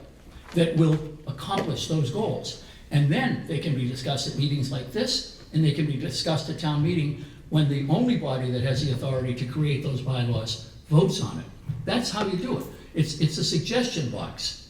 These are things we should try to do. Not, we're gonna impose that vague, subjective suggestion box that never was voted on, except by this board. Again, I'm not trying to put you folks down, it was your job to vote on it. But the legislative body of the town never voted on it. So why do that? Bring up the points that you think are important as zoning amendment, proposed zoning amendments. Well, we and come to it that understand way. going for, we understand Yeah. that change goes through amendments. Yeah. You know, we do But understand. this is trying to shortcut that. This is trying to say, whatever's in that comprehensive plan is going to be binding on anybody coming before the board, particularly looking for this. I don't think it's binding. What it says, you can't approve it unless you find that it's consistent. Instructive, for sure. There'll be an awful lot of litigation on that point, too. So, that's my response to Mr. Peczkowski. Joe? Just have that. Thank you. On that number 2, I think what we really want to do is, when it says project proponent has demonstrated, it should be why they don't need the required number of spaces. Yeah. Why they can get around with it. I think it just needs to be cleaned up and number 1, I can go along with the will as opposed to the shall. Number 4, the requested relief. It goes before all those, the building commissioner and et cetera. It may not be necessary. I think that's something we can discuss further, but I'm not sure if it is also needed. And number 5, it is important that we do take a look at the objectives of the comprehensive plan, but it may not be necessary here. And I can see where it could be problematic as opposed to helpful. Anybody else? Debbie? I think I was crystal clear on when we started the master plan, that we had one, it sat on a shelf, I didn't want that to happen again. And so I appreciate trying to get it into the ether, the lexicon, whatever. We have a memorandum from our town manager that he sent around, that they're gonna update, or the selectmen are going to talk about it every 6 months. We did it, we've got it, we don't want it to sit on a shelf. I just don't want it to hurt us in our zoning. I want them to park less, I want them to use impervious pavement, I want all the things that we, in our wish list has, but I don't want, in all due respect to Mr. Hearn, I appreciate the legal advice, but he's the one that's gonna tie me up in knots when he comes to this, and that's what I don't want to have to go, oh, I don't know, I didn't get to go to law school. So it's good, in my opinion, to have him ask these questions now, because he's the one, or a lawyer is gonna hit us with that. So I would like to be prepared, because these are fixing some of the problems that we had before, which is why everybody's done all this work on this. We've spent all this time on it, so another half an hour of making it a little clearer, I don't think is a bad thing. Mr. Chairman, Yes. I want to reassure Ms. Homewood that I won't be doing that work forever. And someday, God. I may retire. Okay. But the point is, you know, I'm not trying to snow you on something. I've lived in this town since 1978. I've had a business here since 1993. Yes, I appear before the boards. Yes, I work to get my clients the best result possible under the zoning bylaws and all the other rules that we deal with. But I will tell you that it does not serve the town, and I don't want to see the town get held up in litigation because of vague language in bylaws. I don't want to see the town get held up in arguments about vague requirements or requirements that are superfluous or anything like that. I want a zoning bylaw that is clear. It isn't always clear now, but you're trying to improve it. I think that's a good idea. I support bylaw changes that make things clearer so everybody knows what they're supposed to do and understands why decisions were made the way they were, whether it's a denial, a grant, or something in between. So does it help the people I represent on things? It may or may not. I don't oppose the idea that you have to make findings of fact, which would put a greater burden on an applicant to sway you to make those findings of fact, to support things when it comes to parking waivers. But that, you know, but on the other hand, I did not support the original proposal, which was to ban parking waivers, because that would create the environmental problems we've talked about before with respect to projects I've cited. So, look, I want this to read in a way that anybody who has to pick it up and read it will understand it, and will be capable of only one interpretation. Lawsuits start when vague language, not to mention missing commas, but vague language results in multiple interpretations that people take, sometimes in good faith, sometimes not in good faith. Let's get rid of that. Let's make it clear. Mr. Sheehan said, maybe rewrite. And the project proponent has demonstrated to the satisfaction of the board that a waiver of requirements is appropriate in the circumstances, something like that, because you're doing that anyway, but have that specific finding, and maybe you cite a few facts why that's it. So that, I think that's clearer, and I appreciate that comment. But, you know, I don't mean to monopolize this, but this is something I spend a little time on reading, and from my experience, it's only creating more problems and not solving them. I know what the concern is, and you can, I think, make it better. But some of the stuff you put in here is only going to confuse people in a different way. Thank you. No. Quickly. I appreciate the work that everybody's put into it. It was good work. And the reason you have to come back and talk to the five of us and get more questions is to just tweak it a little more, so we don't have to do it again. So the lawyers are gonna be the ones that are gonna be tying us up with this, and I appreciate your free legal advice. He's not billing. And we wanna be clear, we're all not always gonna be sitting here. And let's make it as clear as possible so we get the best product we can before we go into town meeting. No, that's all. It's not complaining that anybody didn't do a good job, we're just giving it another look. Mr. Chairman, I appreciate the work everybody did in this. I've been on those committees, writing, whether it's bylaws or other types of things, in a group, trying to get the best product. I appreciate all the work that was done by all the people on this. But that's why we have hearings too, so others who weren't involved in the drafting get a say to make some comments and offer some proposals. Good. Thanks. On this particular proposed amendment, sir? Name and address. Andrew Jones, 8 Myrtle Street. I guess in the subcommittee, what was the reason for all of these amendments? Was there a project that was granted a waiver or not granted a waiver that resulted in litigation that caused this to come up? Or was there something, what was the cause? What's the problem that we're trying to solve with the language here? Do you want to give it over? Who wants to put their tongue on Mr. the Chair, thread? so this is response to a citizen petition article that was submitted to town meeting in May. That petition article had non-specific language. It read as a directive to eliminate the ability of the planning board to grant any waivers of any parking requirements. That was referred, as you may or may not know, by town meeting back to the planning board for further study. When the board took the matter up in June, they agreed that they felt strongly that the ability to grant waivers on parking helped them kind of permit the best possible, proposals for specific places given their specific location and use.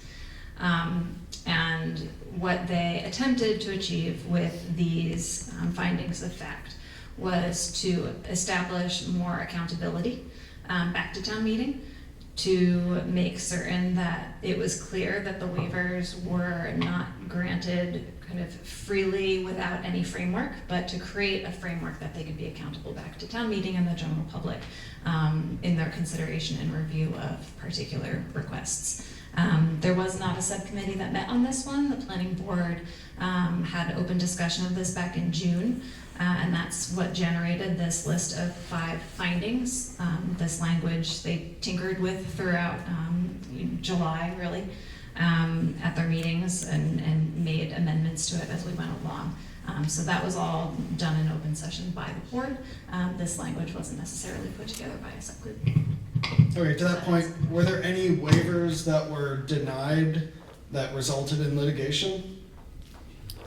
There, waivers that were denied?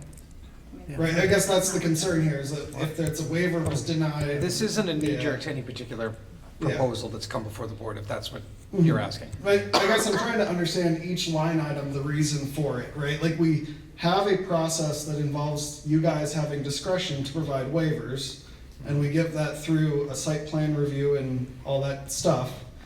Why do we need extra stuff in here? When you've already denied projects because of lack of parking, and there's never been any litigation that I'm aware of that you've mentioned here that has challenged that denial. So you already can freely deny any project that you want. Are there projects that you've accepted that citizens have not liked?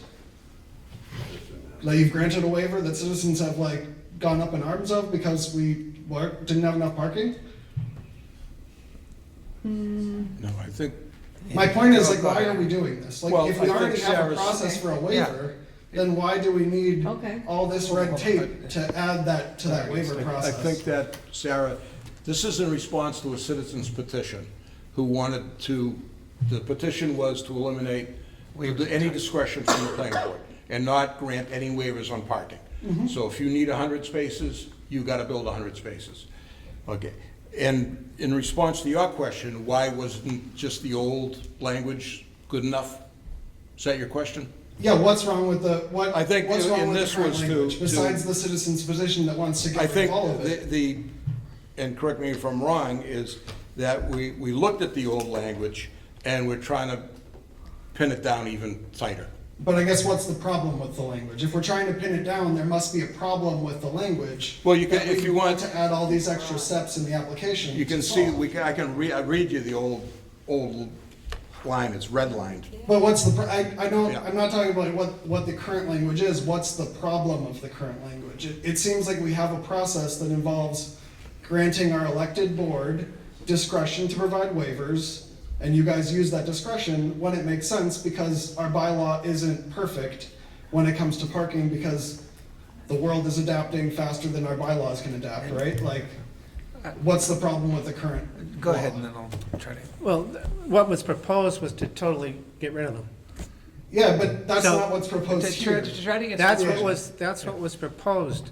And so we've come back with saying, okay, well, let's put down the conditions that we normally would look at or should look at. Just to identify some framework, some criterion in Yeah. which we refer to make the decision. It's respect to the process, really. I mean, rather than just say to a developer or an applicant, no, this is forcing us to apply some criterion as to what the decision derived from. Yeah, I guess that's fair, but my question is more of, if the citizen's petition to grant no waivers didn't make any sense, then just, that's the result of the further study, is that we don't need to change the bylaw, and if the bylaw makes sense as it's written, and there's no problems with it that we have today, then there's no point in making a bunch of new requirements that raise the potential for a bunch of extra problems that we're not experiencing today. Like, the only problem that we've experienced is that somebody raised a petition to remove all the waivers, and if the decision is no on that, that's an acceptable decision. I guess We that's don't one- need to add all this red tape in order to make developers' job harder to request those waivers, when we know the projects that make sense to grant the waivers and the projects that don't make sense to grant the waivers. I guess that's one way of looking at it, or it can be looked at through this lens where the citizens petition focused us as the department, the planning department, and the board on a bylaw which could use some tinkering. I mean, just because any of these, any bylaw in the whole entire book at some point might warrant some revisiting, some rethinking, and this particular one came up by virtue of that petition.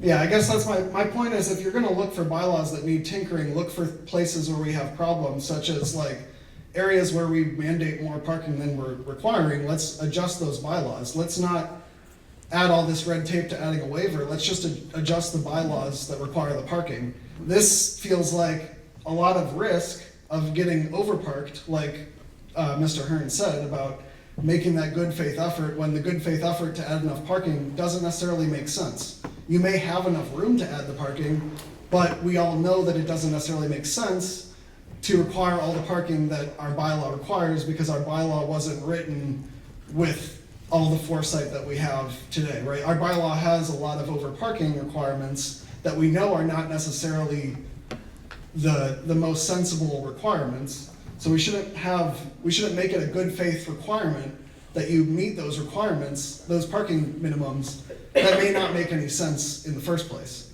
And they may have been put in there and mistakenly because the people that wrote the bylaws didn't realize all the edge cases that may have come up by requiring all that parking. Mr. Hearn's point was well taken. Yeah, and that's my point, is you don't have to fix what's not broken. If what's broken is some of our parking requirements are over parking. Our parking waiver requirements, I haven't heard a single reason that our parking waiver requirements had any problems. Nobody brought up any litigation, nobody brought up any problematic waivers that were granted that the public didn't like. So why are we doing this? There is a project that was denied because of parking waivers. But that's not the point. You already have that discretion to deny that. There was no litigation brought up over that denial of waivers, am I correct? I may have There's misspoken. litigation about the mechanical parking that you rejected, Yeah. but not the parking waivers. They never sued the town over it, not granting the waiver. But these were the add-ons for the MBTA, this was the add-ons, was the So MBTA.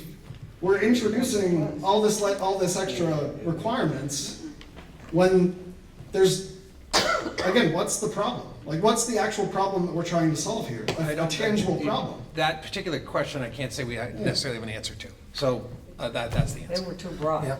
Yeah. They were too broad. What's too broad about it? These were the add-on, the MBTA communities, correct? But the parking waiver, Okay, you have the I hate discretion to grant the waivers. Your point is very well taken. You're sort of repeating the same point. If it's not broke, why fix it? And what is the impetus for this discussion having taken place? Yeah. Those two questions we've done our level best to try to answer, and unfortunately, we don't have a clear answer for you. Thank you. All right, thank you. Anybody else? Ms. Doyle. Cheryl Doyle, 12 Sumner, private citizen. On number 2, like on the good faith, by whose definition are you doing good faith? What you 5 think as good faith or what I think of as good faith? Hypothetically, I want to build a building and I don't have enough parking, but I'm looking at municipal parking, or my friend has parking like a couple blocks away, and I might make an agreement or not, but then I come back to you guys because you say I don't have enough parking, but I go, but I did it in good faith. So is there a way to tweak number 2? That's part of the Some Yeah. way on it because of the wording that good faith. I believe that there's been some discussion here that Yeah. particular, Words. well, Yeah. that piece of the proposed findings might require some rethinking, because Yeah. there may be proposals, as Mr. Hearn brought up, that in no way, shape, or form would warrant the parking scheme that's required, and why show good faith to seek the waiver when you're not even, We understand, Yeah, so. no, I agree with what Attorney Hearn was getting at, because sometimes we overpark, but then what I'm concerned about is somebody underparking, and then it has an impact on a neighborhood or downtown or something like that. That's where my concern is. But having somebody have to have 200 parking spots where, say, 60% of the time they sit empty, yeah, that I don't think is fair to a developer. That's all I'm saying. Sure. Okay, Okay, thanks. thank you. Anybody else in the room? Ms. Esco? Hi, thank you. Very, very quickly. Name Tony and address, Esco. please. I'm sorry. Tony Esco, Yep. Endicott Street, just Yep. very quickly. And I don't find a big difference whether you say use, a use or a structure.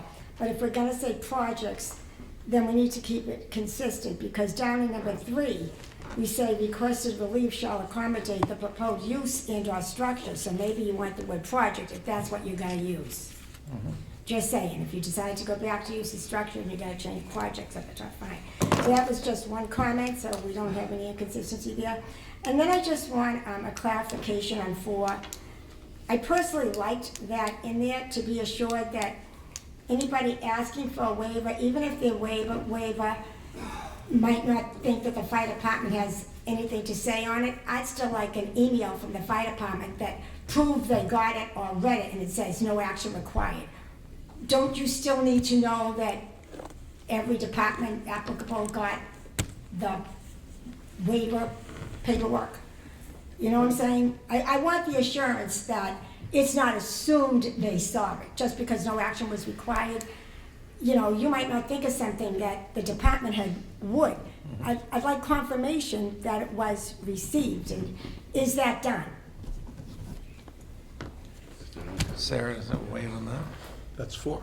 Yeah. Why can't we just have an email back and no action was required? Well, that would be what 4 is. We're making a finding that that actually occurred. And Mr. Hearn is going to comment on this. That's- Hold on, wait, let's. Okay, just one, I'm just making sure it's. Yeah. Not a review. Show that. Hold on, Joe, keep that in mind. Mr. Hearn? I think that to Mrs. Esco's concern, the decisions generally recite who got notice. When Yes. you write the decisions. Okay. The decisions say who got notice. Right, we get a piece And- of paper from And the them. boards, Yeah. the planning boards of the surrounding towns, the butters and all of that is recited in the decisions. Joe. These boards make them. Joe, what do you got? Perhaps we could change where it says has been reviewed, as that they were given the opportunity to comment, and as opposed to that they actually did review, and a lot of times they don't necessarily answer. Okay. Thank you. All right, thank you. Anybody else online or in the room? Okay, so there's, Sarah, I would imagine this is another matter that we'll be thinking about some. Maybe. I mean, it's 8:45, and you have a few more to get through. But at the same time, I feel like just continuing this so you can continue your conversation doesn't take advantage of the next Yeah. Sorry. however much time to. I was like, if you're going to continue this, it might be helpful to have some action items, or the other one was like one very specific wording question to kind of bring back to council and refer back to you. I mean, is it worth What's just the going level? across here and seeing of the various suggestions, seeing what everybody's opinion is? All right, let's start with the shall versus will business. Is anybody really invested? Whatever, Yeah. I'm not an English major, so I I don't know the difference, so if will is the will of the board, Joe? then fine. I think Will will, in Okay. this context. You guys? That's fine. Okay, so will, I guess, as opposed to shall. Is that changing the shall that's in the SBGA shall make the following findings of fact, And then, and relief shall not result? Are you So, changing in both of those I believe it was places? both, that in that first paragraph and then in number 1, Okay. right? Okay, the next would be if there's any discrepancy or concern about the use of the word project versus structure in the context of this proposed amended bylaw. Could we use them both? I Just- personally. Just to clarify, the word project did not come from nowhere. It Yep. was selected because that's the language that's used in section 10.5 on site plan review. Okay. Proposed use or structure was language that was inconsistent with what's in section 10.5. So that's where it came from. What you choose to do with that information, of course, is at your discretion, but it did not come from I'm fine with keeping it. I'm fine with keeping it as is, Joe. Yes, that's fine. All right, anybody over here? Okay, but All set? Okay. Now, are we still on number 2? Well, we were going with the semantics first, but number 2, now, well, I guess we'll hit that. Number 2 is an entirety. I kind of like Mr. Sheehan's, I don't know if you wrote it down, Joe. You kind of had the kind of wording that kind of, Well, it was rough, but I just said, the project proponent has demonstrated why they don't need the required number of spaces. Well, Or is just want per- to clarify that this parking requirements don't, number of spaces is not the only parking requirement that Right. this section applies to. It's gonna be Any of the parking, so the dimensions of the spaces is a parking requirement. Right. I mean, there's millions of them. lots Well, of you different could, we parking could use that requirements. Yeah. language then, instead of spaces. Okay. Has And- demonstrated what? And we're taking out good faith effort. We're basically reversing it, Debbie. Instead of saying good faith effort to reasonably and safely meet the requirements, Joe's saying, and then I kind of agree with him, change the wording to demonstrate why a Why they don't waiver need is. Proffered evidence or some justification. Justification Okay, so the in proposed yeah. a proponent has parking waiver. demonstrated Hold on, justification. yeah. I just want to know how it's. I know, we're kind of talking about. For a reasonable justification. Yeah. Okay, Does that make sense? yep, Okay. it's not, Before yes. you move on, I just want to repeat it back to you to make sure Yep. that. Speaking on mic, so they can hear. project proponent has demonstrated a reasonable justification of the request to waive parking/loading requirements.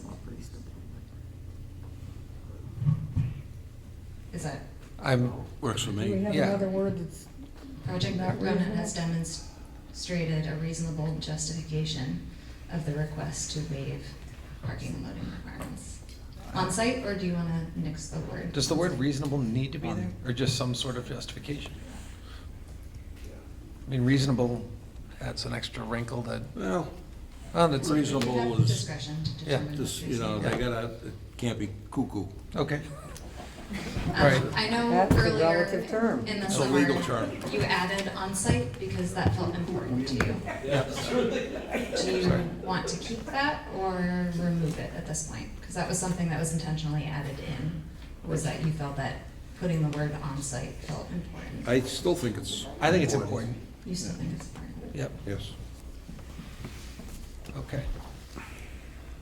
So there's been no, I'm sorry, I don't mean to jump ahead. There's been no problems with number 3, other than the possible use of the word structure. Number 4, much has been said about it. I guess the commentary is that some have argued that it seems redundant, and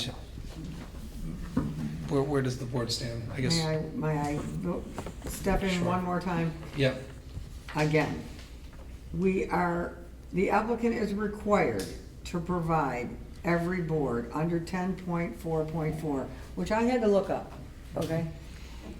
And we get a sheet from each of them when they've gone through it. And to an attorney's point, what if this doesn't match the one that they're required to do anyway? I'm just trying to make it as clean as possible, not picking on anybody for adding it in, maybe it was a good thought, but they're required to do that. We get something from the fire department, we get, so I just, all right, understood. Ernie, thoughts? I would come back to it. I can see getting rid of it. Yeah, I mean, we do, every board is, and then there are, it's sent to every board, including like Board of Health and things like that. Now, they may have no skin in the game, but they get a copy of it, and any board can chime in on any of these. Okay. I think on that, to Debbie's point, and I kind of agree with Debbie, imagine that, Debbie. God, hell is frozen over. If it's something something that is relevant to, say, parking, and there may be an issue with DPW, or there may be an issue with the police department on those parking spots, or fire, it's a fire lane, or whatever we can always go back and say, we need a letter from the fire department on that particular issue, or we need if we don't get it initially, we can still request it. Clarification, say that particular parking area is close, how close to a hydrant can he be, and we can always request extra clarification. So the takeaway is, So the doesn't need takeaway to is be the stated takeaway. here as a finding. The takeaway is the takeaway. Joe, do you have any Take it thoughts? We can take it away. I've been persuaded that it makes sense. So delete number 4. Yep. And to Mrs. Esco's point, Sarah, can't they go online to see what the departments have all said, Whatever they may have. whatever they've requested, right? That's public record. Right, so if you can see what, We don't automatically post all that to the website, we post the applications and plans, but certainly if anybody requested those comments, we would share them. Gentlemen, do you have any thoughts about number 4? Take out number 4. Like, Agreed. all right. This is a big one, number 5, this comp plan reference. I guess I'll run down, or anyone want to start? Or- Look, I totally understand Attorney Hearn's position on this and other people's position. Yes, an attorney might look at that. My initial thought is to keep it in because I think that we should be leaning towards this. Now, yes, it's not binding, and I 100% agree that in order to make change, we have to make amendments, bylaws, town meeting. So if I will, I have to make a decision. I can't vote present, so I'm gonna say, take it out at this point. I can go with that. Do you agree with Ernie? As much as the comp plan is very important, and a ton of work went into it, it is aspirational, and to Mr. Hearn's point, it has not been voted on by town meeting, and it is not any form of binding law in this town, so I understand the point, as much as I think that this board, I think, should, even if it's not a direct finding that we have to make, we should be mindful of what the comp plan would probably I agree. hope for.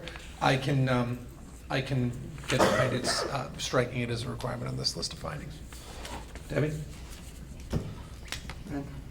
yeah, All right, Rob? I'd like to take it out, not because I disagree with the comp plan, but because I think it opens us up to more vulnerabilities. So does that provide clarification, Sarah, for what we can do? I'm gonna swing this around, Okay. just so you can all see it. And make sure you know what you're voting on.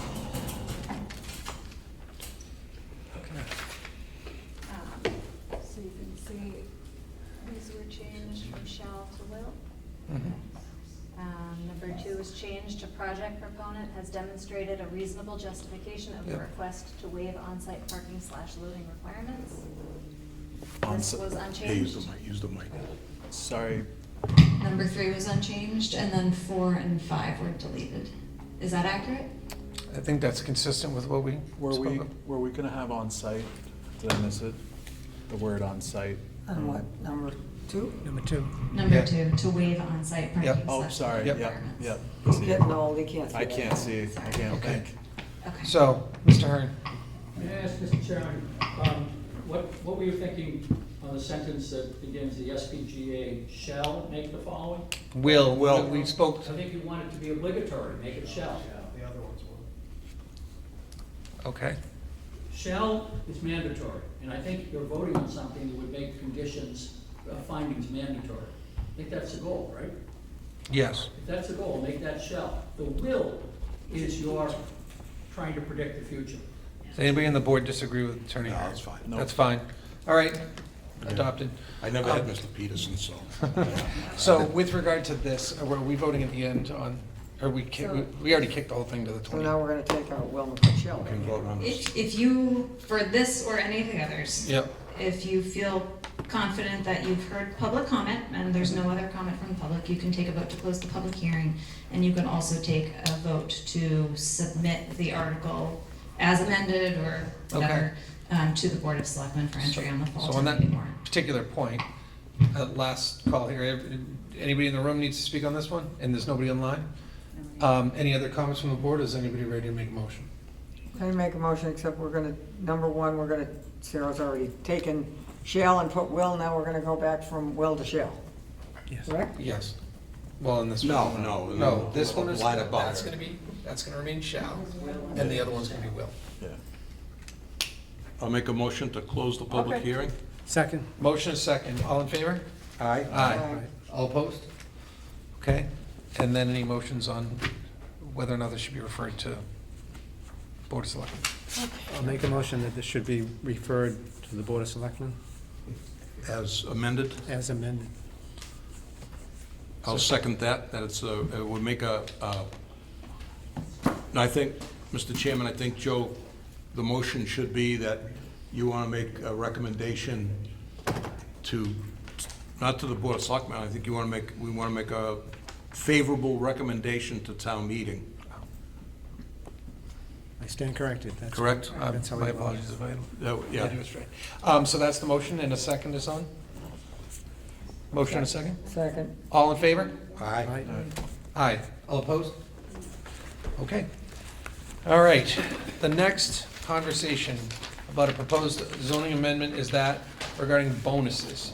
Bonuses, this proposes to amend section 9.5.G6 to eliminate stormwater and heat island bonus and the structured parking bonus. Do you have the? I do. All right. Okay, in accordance with the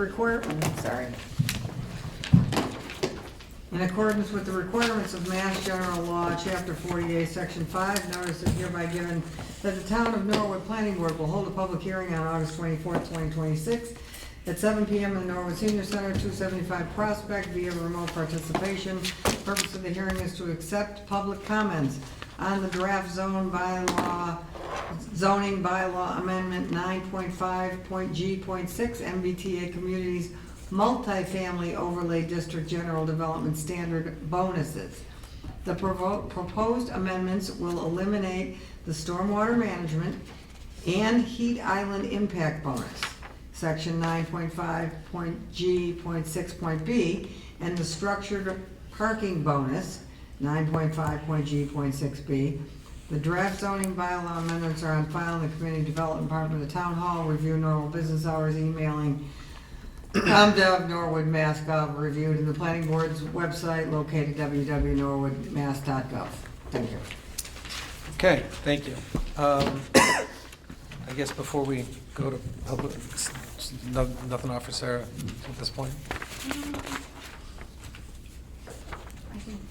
Just give a Just brief frame it. overview of how we've gotten, to this point on this one, I think, which would have been helpful to introduce the others. So this was a citizen petition article that was referred to the planning board by town meeting in May. The, again, citizen petition article was not prescriptive on language. It just generally recommended eliminating any type of density bonus wherever one might exist in the bylaw. The board did convene a subcommittee that met and engaged in some general conversation, which those recommendations were brought back to the planning board fairly early. That subcommittee did meet once, and then the board kind of took the baton and ran with that throughout the summer. So that's kind of where we're at on this one. There are 4 density bonuses in the zoning bylaw at present. 3 are located in the MBTA Communities Overlay District, and 1 is located in the Central Business District, where the board landed, and what's proposed here is to eliminate 2 of the 3 in the MBTA Communities Overlay, and also to report back to town meeting that While it agreed that the density bonus in the central business district did need an overhaul, that would be part of a much larger rezoning effort that it hopes to engage on later this year. Okay, thank you. So, that said, anybody from the board, questions or comments before we open it to the public? Well, Ernie? Mr. Chairman, just so we're clear, the stormwater bonus is out. Out. And I'm talking about in the MBTA district. Yep. The parking structure, the lifted building parking. The lifted underneath, building yeah. parking structure is out. Out. Okay, but we are keeping the affordable component in the MBTA district as is. That is our recommendation. That was our discussion last time. Yes. But That- we changed it. No, that's. We changed it. Kept it the same. We didn't change it? Nope. No.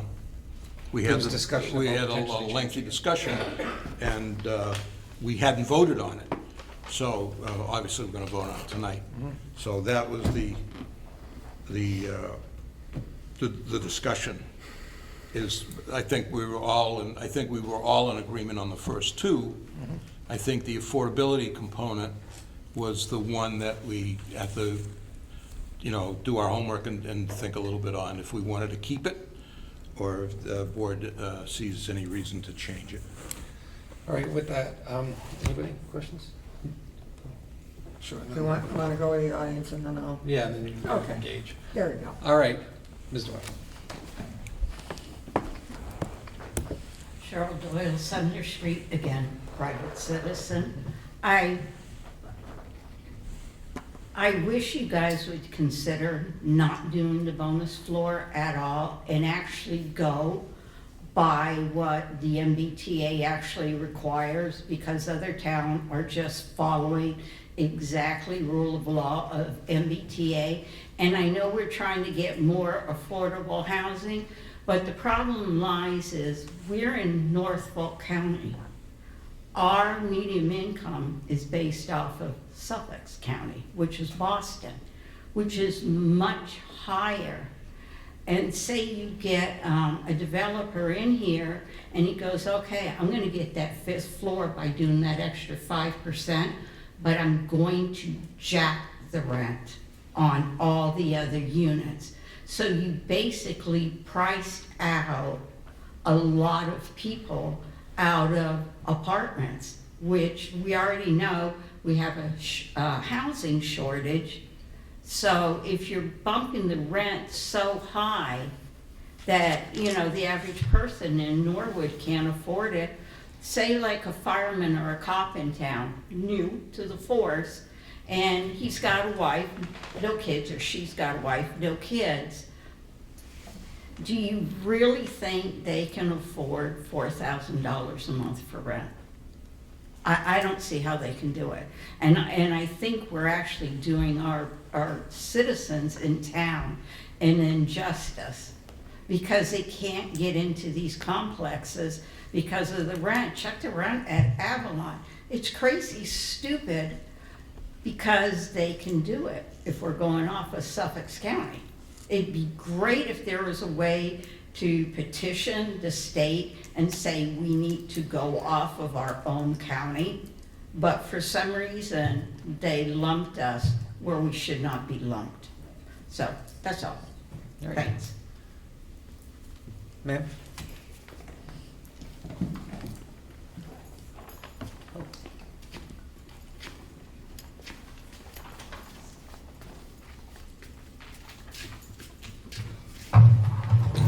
Good evening. Good evening. Judith Howard, Nickel Street, town meeting member as well.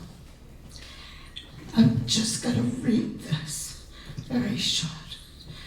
Last fall, a citizen's petition was presented to town meeting to rescind the density bonus floor for units in the overlay districts in exchange for community benefits. A motion was made to town meeting as directed previously by the town manager, the town moderator, and confirmed by town council.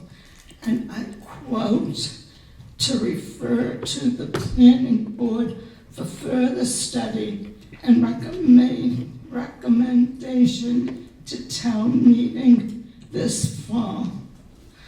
A subcommittee was formed and met at town hall. However, the citizens' petition to rescind the density bonus floor was never discussed, even though the issue was brought up twice by the petitioner, who stated that each signer of the petition knowingly signed to rescind the density bonus floor. Each signer of the petition was a town meeting member, and each represents 100 residents. But the subcommittee ignored the issue. The bias for developers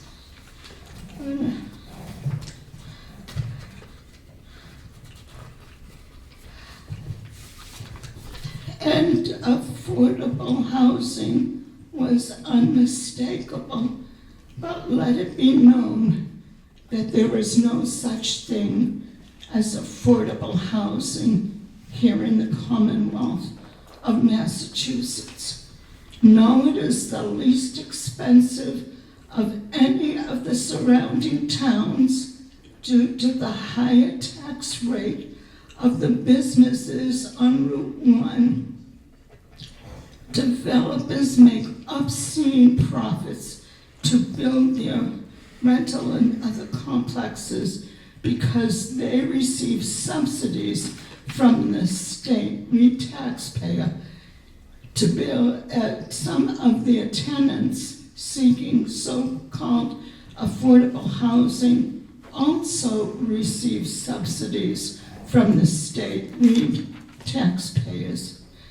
There was no further study done to rescind the density bonus floor, so hopefully this issue will be brought up again to discuss it. Thank you very much. Thank you. Yep. Sir?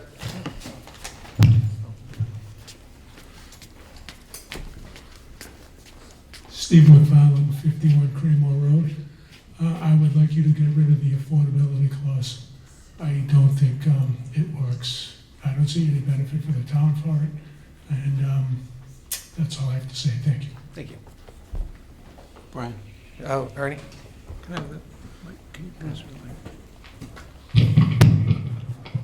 I'd just like to respond to Judith, a couple of comments Judith made. I was in that meeting with her and Mr. Hatchie, and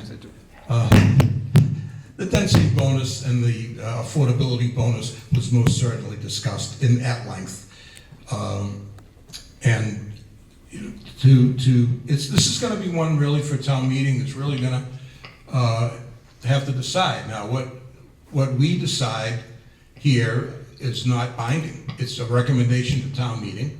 We haven't voted on it yet. I'm in favor of keeping that bonus. I think there's a huge benefit, a twofold benefit to the town. I agree with Ms. Doyle that if you want to do affordable housing, get rid of all affordable housing incentives everywhere and let the market fall where it was. Because, yeah, somebody could raise rents on the affordable units in the undermarket to cover the cost of the undermarkets. That's not the discussion here. Get rid of them all if you want to really find affordable housing. The bonus, this particular bonus, is a two-win thing.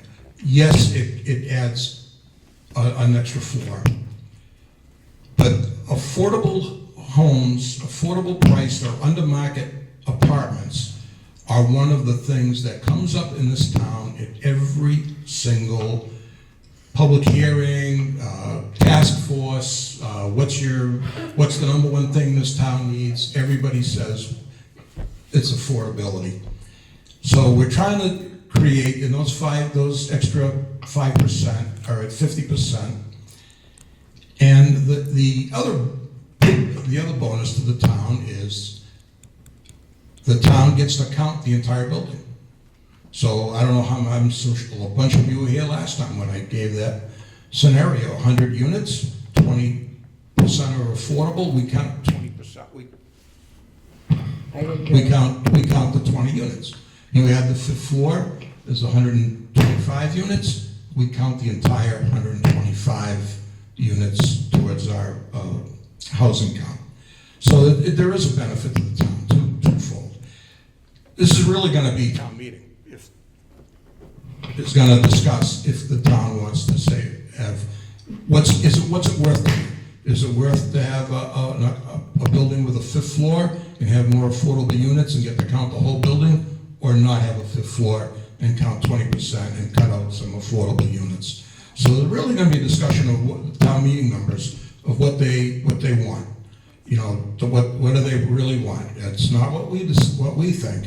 We'll make a recommendation, but it's going to be town meeting members that are going to say, do we want the affordability component? Is it worth it to the town to count the whole building or not? And not do the affordable, count the 20 units, and that's it. I think we all agree on the other units, and the other two bonuses we're going to eliminate. I think that was up. We came that, and I think on the floor of town meeting, this will be probably a hot topic, but it's going to come down to what you want as a town. Thank you. Debbie?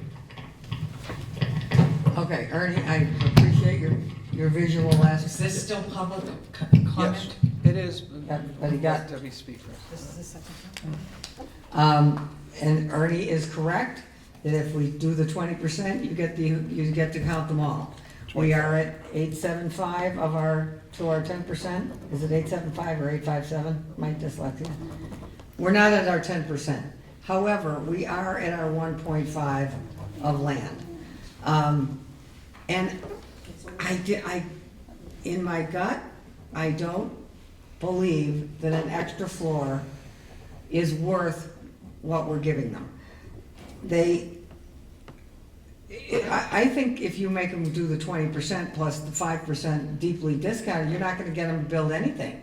It's not profitable. Do you want to build something?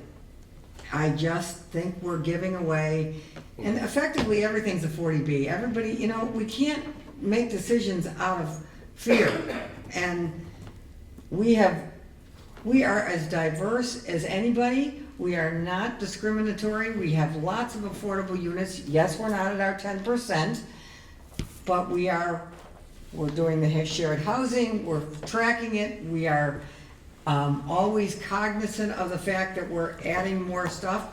We have our 1.5, and we have the MBTA, which we're giving them extra things just from the MBTA. Just what the MBTA says we have to do.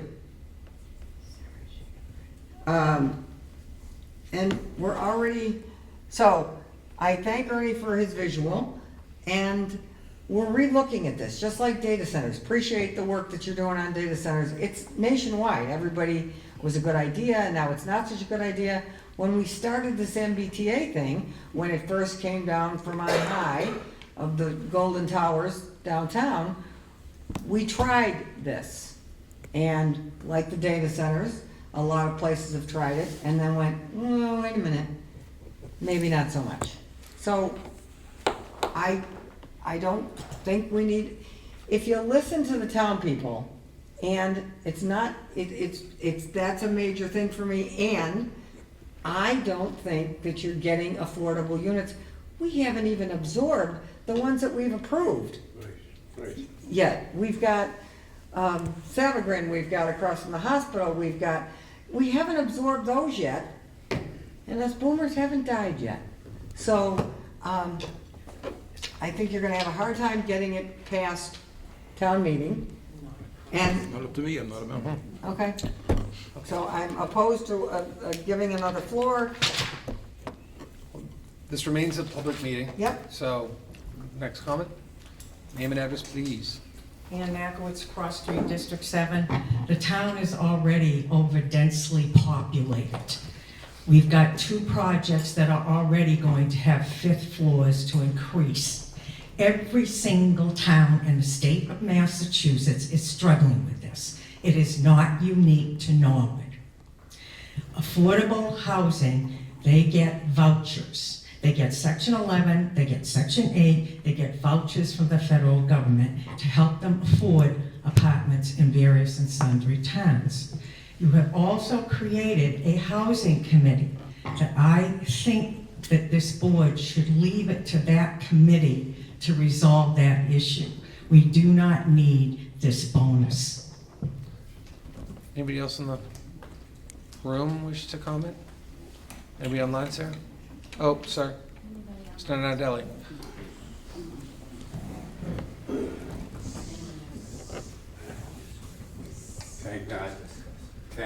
Tank Nadelli, District 7, 69 Willow Street. I'm opposing. I'd like to see this board waive all the bonuses. I don't believe in any more bonuses in this town. It's not worth it. I think it'd be a waste of time going to town meeting. We should just dead end it here tonight and let's move on. I mean, we've wasted almost 2 hours here just on a couple articles that, you know, that you have to work, and I know you worked hard on them, but listen, these bonuses are killing Norwood. It's doing nothing for us. The infrastructure, schools, we're overloaded. We have enough, you know? Hey, if they want to build, let them build a normal thing that can fit there geographically. But we don't need any more height. We don't even have a fire department that can put a fire out in the 5th floor. They can't reach it. We just witnessed an override because of what's happening in this town. So if we have an opportunity to cut it down, let's do it now. Thank you. Thank you. Oh, Debbie's back. Is anybody online? Okay. Wait for Debbie. Yeah.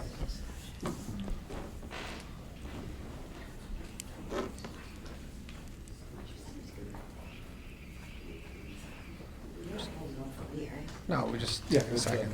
we're waiting for. Sorry. So, Sorry. Rob, do you have anything for this? Let's put you on the spot.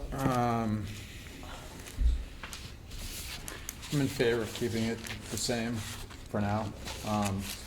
I think with the numbers that, like Ernie, you highlighted these numbers that help the town actually meet some of the state's goals. I think that's really important. And I think we getting rid of the stormwater, one was kind of obvious. And I'm fine with the structure park and getting rid of that one also. So nothing new on my end. Okay. I guess for my part, it's a tough, I mean, there's a lot to think about. I take Ernie's point, and actually one made out here, that ultimately this may be a discussion on the floor of town meeting. But as far as the planning board's concerned and our considerations, I am inclined to keep the status quo in terms of the affordable bonus. I'm solidly in favor of getting rid of the stormwater and the structured parking. But I believe, and there may very well be a groundswell of discussion about it at town meeting, but from a planning perspective and an empirical perspective and what I believe is best for the town, I'm inclined to leave it as is. Joe? It is a tough decision. Even if this does pass, it does make me wonder if anything would ever be built because of the cost. But I do think it's worthwhile to have the town meeting take a look at it. Also, as far as that goes, I understand where people don't want to have that extra 5th floor. And so it's really kind of a toss-up here. I'd be interested to see what town meeting has to say. Sure. So with that, should we vote to close the public meeting? I'll make a motion to close the public hearing. If there's nothing else. Second? Second. Did you second? Yeah. I think Debbie was the first second. All right. All in favor? Aye. Aye. All opposed? All right. Now, as far as taking action on the actual proposed amendment, does anybody have a motion? We're gonna vote on it, or we're gonna do the next one? No, we've been voting on them individually. Okay. All right, I'll make a motion to recommend to town meeting that the planning board recommends to town meeting that we eliminate the stormwater bonus, eliminate the elevated parking bonus, we keep the affordable bonus as is, and the downtown overlay district, we're gonna keep as is at this point. So this is a motion to recommend favorably to town meeting and also submit to the Board of Selectmen for inclusion on the list for town meeting. Yes. Second anywhere? Second. Rob seconds. All in favor? Aye. Aye. Aye. All opposed? Aye. All right. Thank you. All right.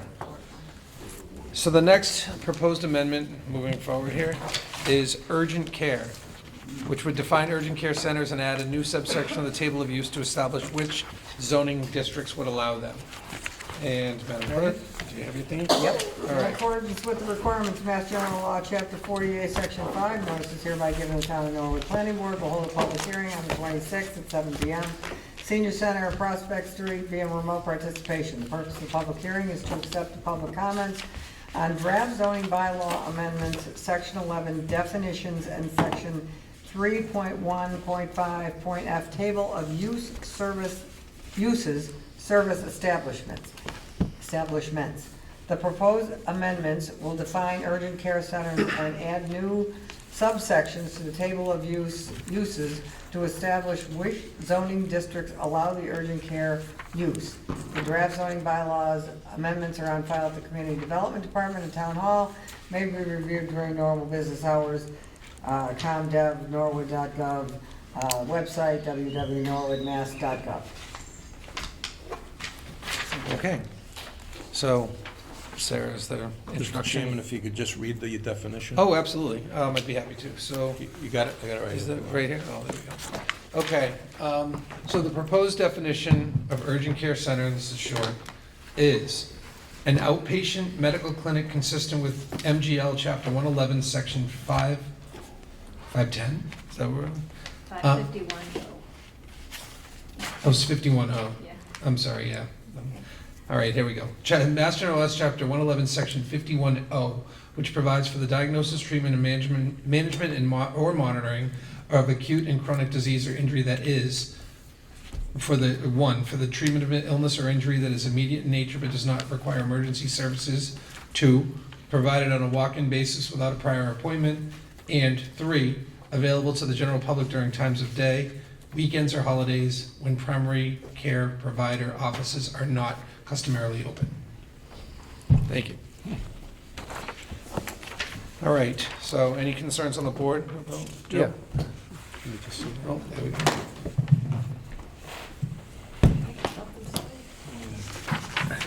I just want to note that Part 3 says it's available to the general public during times of the day, weekends, or holidays when primary care provider offices are not customarily open. Obviously, they're open more hours than most of these other medical businesses, and it just struck me when I read it recently that they're also open during the regular business hours, and I was just maybe I'm being too picky, but they are open for that, for regular business hours plus. And so I didn't know if we should be changing the language there. But also, I just wanted to know, when it comes to hours, are some of these 24/7 Or is that something to be, that they would have to go to the Board of Selectmen and get their hours approved? Not something that's on the policy. Right. Right. I believe they would have to apply to the Board of Selectmen. Right, no, I just wanted to know that I think a lot of them are open. I'm not sure if it's 24/7, but obviously they're open longer hours. But when I did read this, it says that's when they're open. It's almost as if the others close down and they open up, but they're all obviously open all much longer hours. And I didn't know if I was being too picky to point that out and say that, you know, they're open during regular business hours for most medical businesses, but it also includes these other times, which is in number 3, that it's available to the general public during times of the day, weekends, and holidays when primary care provider offices are not customarily open. How about including weekends or holidays when primary? That is what I had in mind, something Yeah, along sorry. those lines. Did I just say it? I'm sorry. No, Yeah. no, yeah. All right. I'd like, So I guess we'll go down the line. Ernie, any thoughts on? Joe, what was the line you wanted to change? Or was, I know what you're saying. You're saying that they're only open, the doctor goes home, this place opens. yeah, and I know that's not what it That's is. that's not. Certainly, that's not what it is, but I just wanted to make If you can this, find a doctor. make it clear that they're not just open when the others are closed.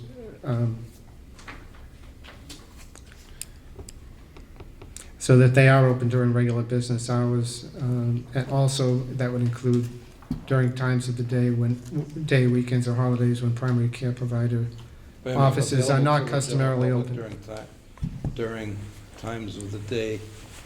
Yeah, that's a little, you're right, it does read it that they open after, so.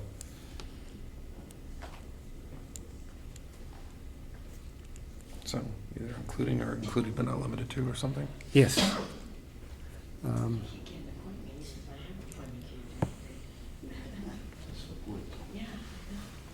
So what were they thinking? Joe, Robert, Doug? I don't have any, sir. All right, No, well, no. so you're hearing Joe's concern? Yeah. Yeah, just a matter of putting a clarifier in there? Yeah. Any suggestions?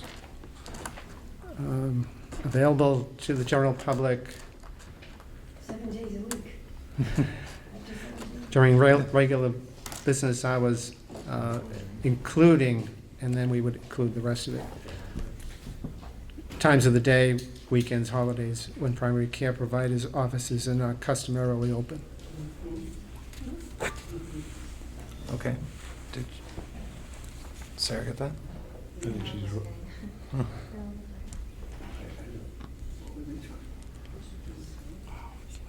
I guess I'll open it. Does anybody in the public have questions about the definition of urgent care centers that were, Mr. Hearn?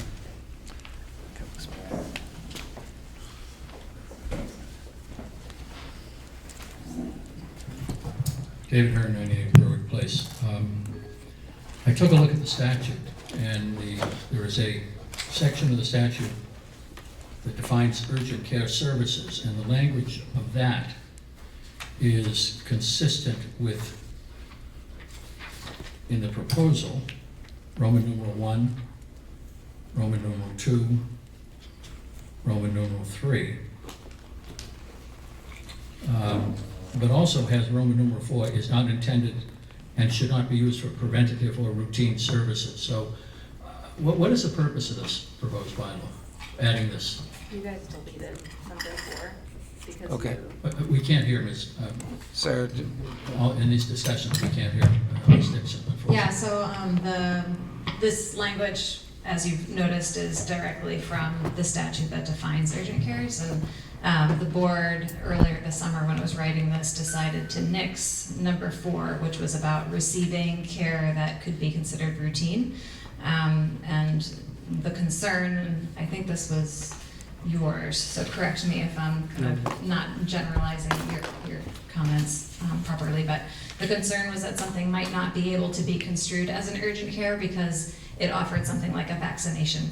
And during the pandemic, lots of urgent cares offered vaccinations, and that could be considered as a routine kind of healthcare service. So the board decided, at that time, that it could eliminate number 4 and keep the rest of it and kind of preserve its intent here, which was to define the type of retail medical service that an urgent care provides. And do you mind, his question as to why we did it to begin with, do you mind summarizing that? Why are we inventing? Because right now, the closest definition in the bylaw, in the use table anyhow, to describe an urgent care is medical office, which operates in a distinctly different way than a modern urgent care facility does. It's less of a retail nature, and that's significant in a couple of ways, but perhaps the most significant is that medical offices are subject to footnote 12 in the Boston Providence Highway District, which, as you know, restricts ground floor usage within 100 feet of the right-of-way. The goal of footnote 12 is to try to preserve that retail space for those types of uses that benefit from, basically cars driving by and then seeing that service. A medical office that you make an appointment 6 months in advance doesn't necessarily benefit from passersby seeing the sign, noticing it's there, and deciding to stop and give them their business. And the urgent care, we've had a handful that have sought to open up in Norwood and haven't been able to because of that footnote 12. So being able to more accurately define an urgent care as a retail use seemed important to making sure that our bylaw is consistent with how people are accessing medical care in 2026.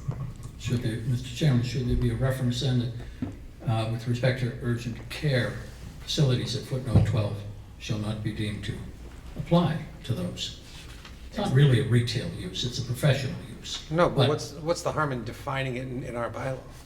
I'm saying if you're going to define it, but, make it clear that footnote 12 does not apply, will not apply to urgent care services, urgent care facilities. Well, that's a whole separate zoning amendment that would have to go through a process. No, I But we think, have it, see? Urgent care has its new line in the table of uses, and it's by right in the Boston Providence Highway District without footnote 12. So that's how that's achieved. without the footnote, okay, yeah. May I ask, while we're here, we have pages and pages of the bylaw that don't tell you what district they're in.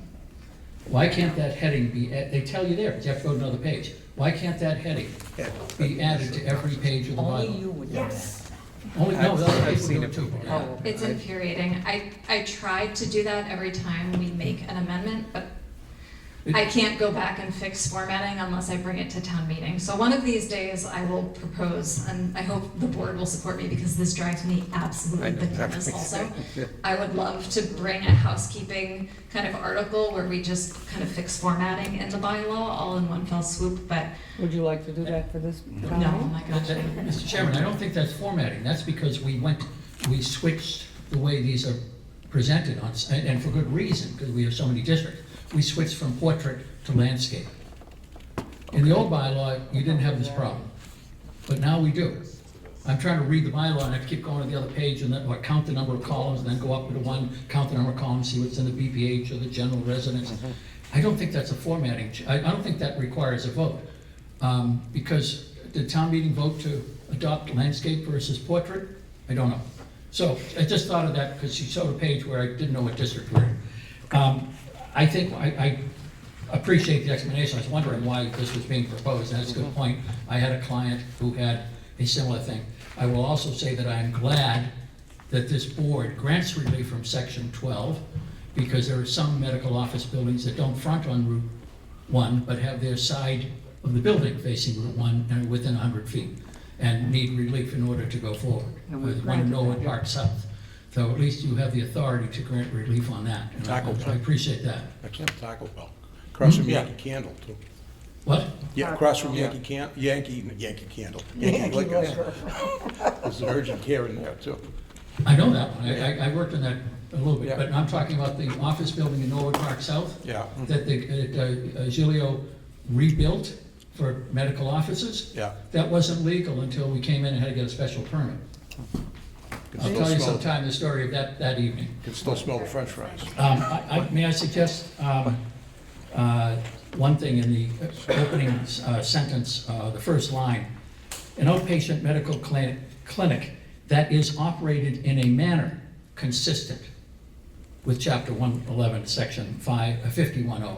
And it just says an outpatient medical clinic consistent. How about that is operated consistent? I would have no problem with that. Anybody on the board? I think grammatically it makes more sense. Okay. And then can I ask, is there a proposal to add this somewhere to the table of uses? Is there a proposed amendment that will do that? Sarah, there is, right?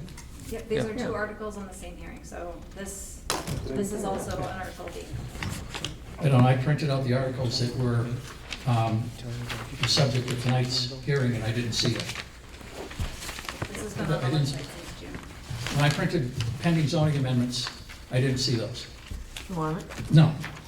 I think I have that now. But, well, where is it going and what section? Under retail uses? F, service establishments. Service establishments, yeah. I didn't see F, but okay, I'll take your word for it. Thank you, Ms. Petchakowski. David, do you want this? No, it's just, yeah. Late night reading. My only comment is just a couple of things that I asked about whether it was being added, and I'm glad to see this. I couldn't find that on the website, and just adding that phrase might help. And thanks for the explanation as to why you're doing it. It makes a lot of sense. Well, thank you. Thanks. Anybody else in the public with regard to urgent care definition? Oh, sir. Steve Esco, Endicott Street. Joe, I just wanted to clear up a thought that occurred when you were saying what you did about, doctor's offices being open during the day and urgent care is open at the same time. There's so many times, I use the doctor more than you do, that's for sure. And to that point, you can't get into your primary care's office a lot of times, and what's close enough in an urgent matter, you have to go use an urgent care place. I know Brigham and Women has a urgent care facility within the building itself, but the doctor's offices aren't open, but they're open on the weekend. So, but I mean, a lot of these places you can't even get into your primary cares. But that's just the point I wanted to make. Thank you. Very well. All right, so everybody was in agreement with Attorney Hearn's proposed change? And with that, what was that? Oh, here we go. I just wanted to show you, I was working as you were talking, so in red is what I added here, an outpatient medical clinic that is operated in a manner consistent with MGL. Yeah. And then I took a step at trying to make this a little bit less clunky. Open to the general public during times of day, weekends, or holidays when primary care provider offices may or may not be customarily open. I'm fine with that. Is that achievable? Yeah, You're getting for? I think it's pretty clear. All right, so Figure out where to put it. with that, I guess, should we vote on the public meeting? I'll make a motion, close the public hearing. Second. A motion second, all in favor? Aye. Aye, all opposed? Okay, as for the adoption and recommendation of this proposed definition, any motions? Make a motion to accept with the changes. Second. Motion and second, all in favor? So the motion is to send this to the BOS. as Yeah, make a amended. recommendation to, favorable recommendation to town meeting. Okay, so that motion's on the floor, and who seconded, Joe? Yes. All right, motion on the floor, and a second, all in favor? Aye. Aye, all opposed? All right, very well. All right, so the last item with regard to proposed zoning amendments on the floor is data centers. And the proposal is to establish a one-year moratorium on the development of data centers in the town of Norwood. It's been discussed at prior meetings, and Sarah, can you just offer updates on the legality of that, if there's any further developments? You read the legal notice into that. Oh, yes, I'm sorry. Do that. Yeah. He likes to shut me up all the time. No, I'm just, I know, I'm kidding. In accordance with the requirements of Mass General Law, Chapter 48, Section 5, notice is hereby given that the Town of Norwood Planning Board will hold a public hearing on August 24, 2026, 7 p.m., Norwood Senior Center, 275 Prospect, via remote participation. The purpose of the public hearing is to accept public comments on the draft zoning bylaw amendment to Section 11 definitions, Section 3.1.5 Table of Use Regulations, and insert a new section, 7.9 Data Center Moratorium. The proposed amendments will create a one-year moratorium on development of data centers within the town of Norwood. A draft zoning bylaw amendment is on file at the Community Development Department, Town Hall, may be reviewed during normal business hours, email, ComGov, Norwood, Mass, or viewed the planning board website located at norwoodmass.gov/. Thank you. All right, thank you. So now, Sarah, if you wouldn't mind updating us on, I think it was Mansfield or whoever. Yeah, so at our last meeting, we were still waiting to hear if the first town in the Commonwealth's ban on data centers was approved by the Attorney General's office. A week after we met, we did receive word that it was approved by the Attorney General as it was written.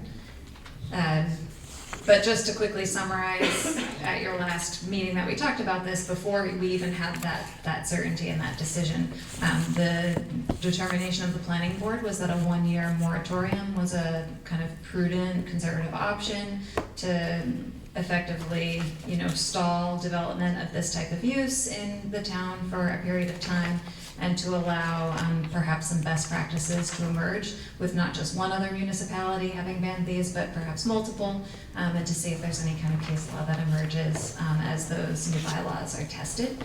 And that's kind of where the planning board landed when it used the one-year moratorium tool. And just as a reminder, this language is heavily based on not only the Mansfield definition that was upheld by the Attorney General's office, but the moratorium specifically was based on, with some inspiration from language that was used in Lowell, and that was also upheld by the Attorney General's office and reviewed by town council. Okay, it's a public hearing. We'll start with the board. Ernie.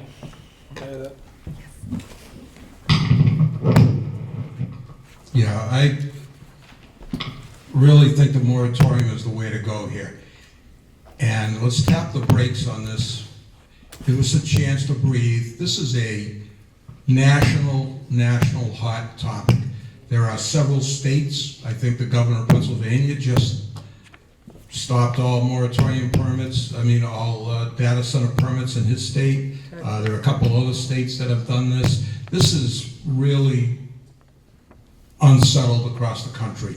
I believe there was a representative, female congresswoman from Massachusetts, that filed a bill that said that states could not override the federal government on restrictions on these things. And so, there's a lot going on.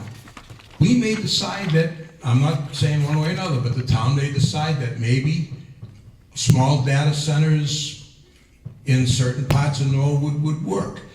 Possibly, I'm just throwing it out there, Vanderbilt or University Avenue or something. They may, in small scale, some towns that do it, in these rural towns, are making, hundreds of millions of dollars in taxes. I'm not saying that we would do that, but let's do a moratorium. Let's let the dust settle a little bit nationally. Let's see how things are. That'll give us a year to really look at this. If we don't want them, we can come back in a year and ask for an outright denial. If we decide we want them, it gives us a year to write zoning and see. So I really think that the prudent thing to do here is to go for a moratorium. Let's tap the brakes. Let's let the dust settle and take a deep breath and come back and look at this and not, be helter-skelter or rush on this thing. I agree with all that. It is a big issue nationally. Hopefully within a year we can have better answers or a better grip on this. So I'm in favor of this. I agree with both Ernie and Joe. I think it's a very fast-moving topic and one that's gathering a lot of attention in the country. And thank you, Sarah, for keeping solid eye on what's happening elsewhere in the state. And I think I fully support a moratorium, and I think that we should honestly consider banning them outright, but we'll see.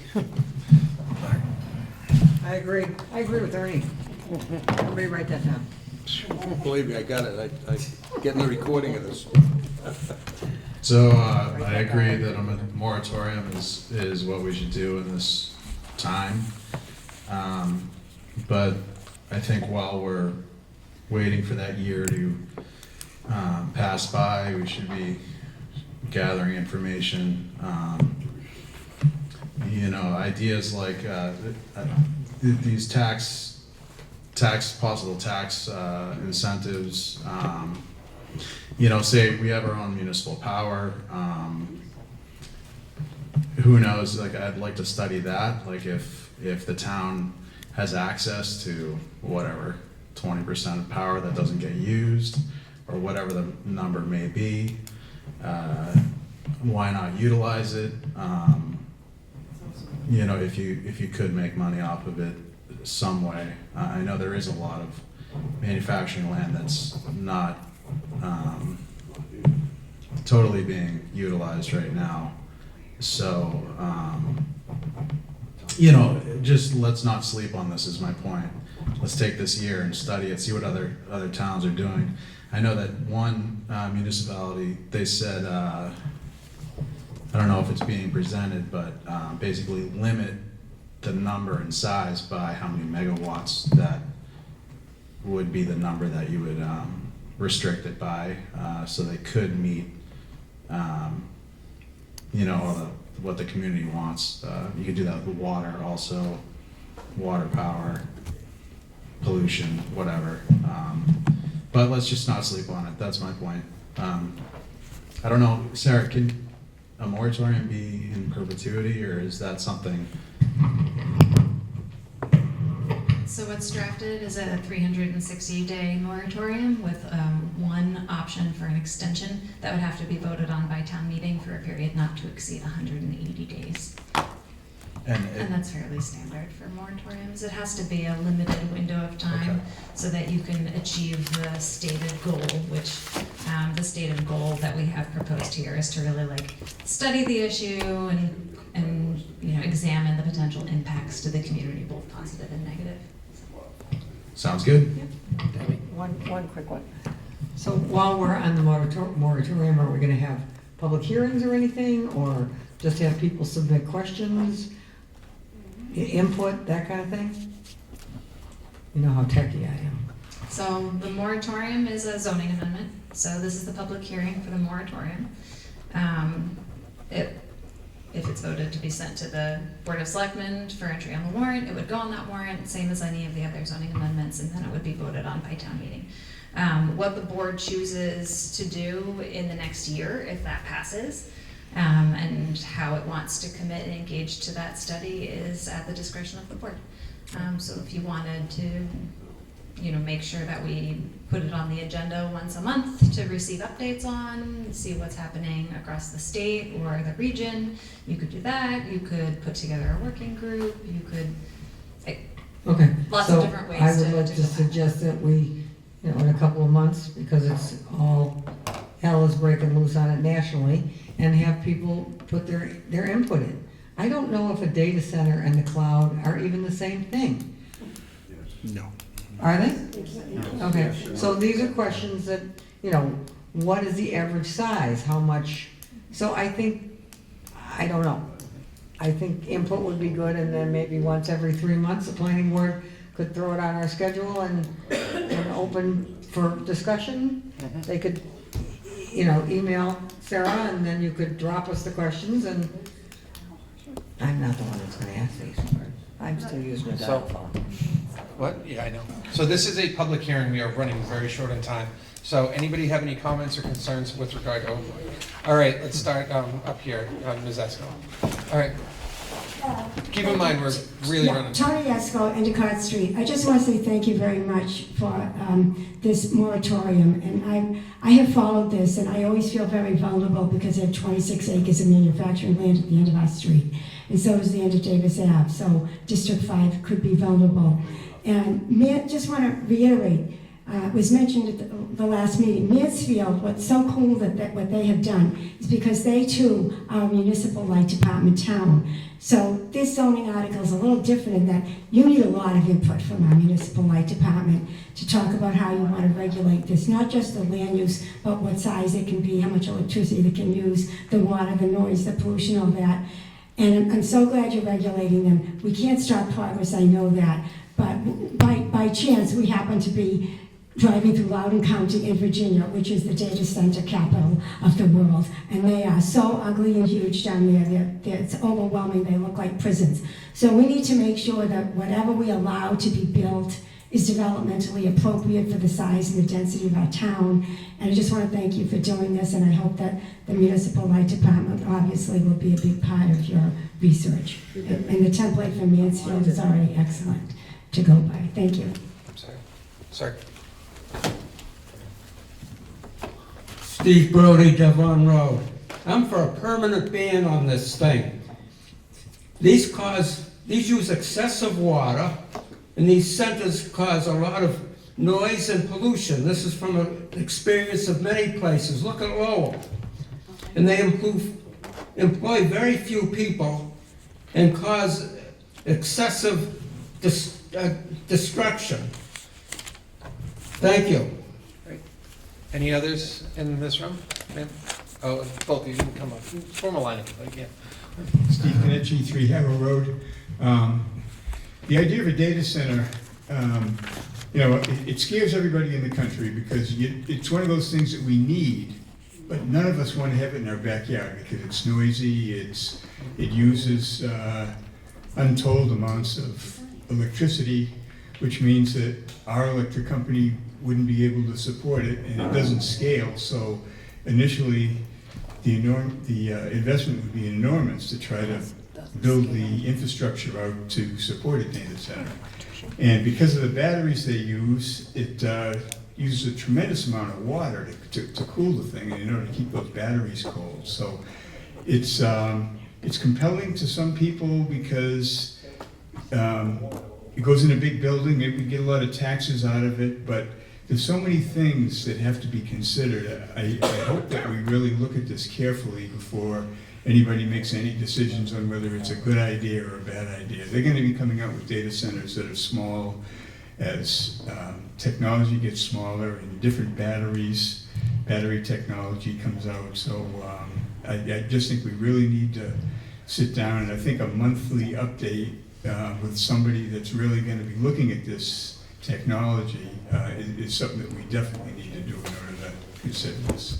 Thank you. Thank you. Ann Nakowitz, District 7, Cross Street. Just a point of information. Erin Brockovich has been petitioned to get involved with investigating this whole thing. Okay. Julia Roberts? I was. Isn't she a movie star? Cheryl Nadelli, Willow Street. First and foremost, I just want to thank everyone on the planning board and Sarah for all of the hard work. I know it's been laborious with all of the amendments, so thank you. Just a point of reference, and I'm not going to repeat everything that everyone has said. I'm appreciative of the moratorium, not in favor of the data centers at all, but just as a point of reference, there is a small business on Norwood Park South, if anyone has heard of it. It is Echo Store Technologies, and it is a 20,000 square foot state-of-the-art facility. Their company states that it is a leading IT solutions provider specializing in next-gen data center, networking, security, modern workplace, digital workflows in IT, AI services. So I just want to bring that to everyone's attention. So, and maybe a small dose, it may already be here. So, and it does work off of generators. So just want to bring that to your attention, just to keep a, pulse on that. What's the address again? It is Norwood Park, 220 Norwood Park South. So, just want to bring that to everyone's attention. Thank you. But thank you for all of your hard work. Thank you. Sure. This might be it. I'm Mary Coughlin, 1 Linux Street. I just want to point out that I have friends and relatives in Walpole, and I have been saying this to them the past few weeks. Walpole State Prison is now empty. That would be a great site for a data center because it's huge. So I've been urging them to contact their planning board and selectmen in Walpole. Sure. Because it's all around us. Thank you. All right. So, thank you for input, and should we take a vote on recommendations? Make a motion to close the public hearing. Motion and second, all in favor? Aye. All opposed? Okay, any motions with regard to? I'll make a motion that the planning board recommends to a favorable recommendation at town meeting, and the Board of Selectmen put on a warrant that in favor of the proposed amendment. Motion. All right. Anybody second? Second. Debbie seconds. All in favor? Aye. All opposed? All right. Mr. Chairman, before we leave, Yes. can I just grab the mic? Yeah. If I could just take a quick second, I would just want to thank everybody. People, you guys, a lot of you folks come to a lot of our meetings. Public hearings work, as you can see tonight, through the public hearing process, a back and forth with the public and the board. We changed a bunch of things here tonight. And, you guys keep us on our toes. We have reasons why we do certain things. We may not always agree. But through the public hearing process, I think we ended up with a better product at 10 o'clock than we did at 7 o'clock. So I just want to thank you folks for coming to the public hearing. And that's it, that they do work, most of the time. Well put. All right. So we have one last agenda item. It's the minutes from July 13 of 2026. Make a motion to approve. Second. All in favor? Aye. All opposed? Excellent. As far as, Sarah, any last words, or are we closing? I'll entertain a motion to close tonight's meeting. Make a motion to close, to adjourn. To adjourn. Here we go. Second. Can I just say, I appreciate all the work you guys put in prior to the meeting. We're on committees and we know how much goes in. We got a love fest going here, don't we? Thank you very much. Much appreciated. It's a late one. All right, so there's a motion to second. The motion to adjourn. All in favor? Aye. All opposed? All right, good night, everybody. Good night.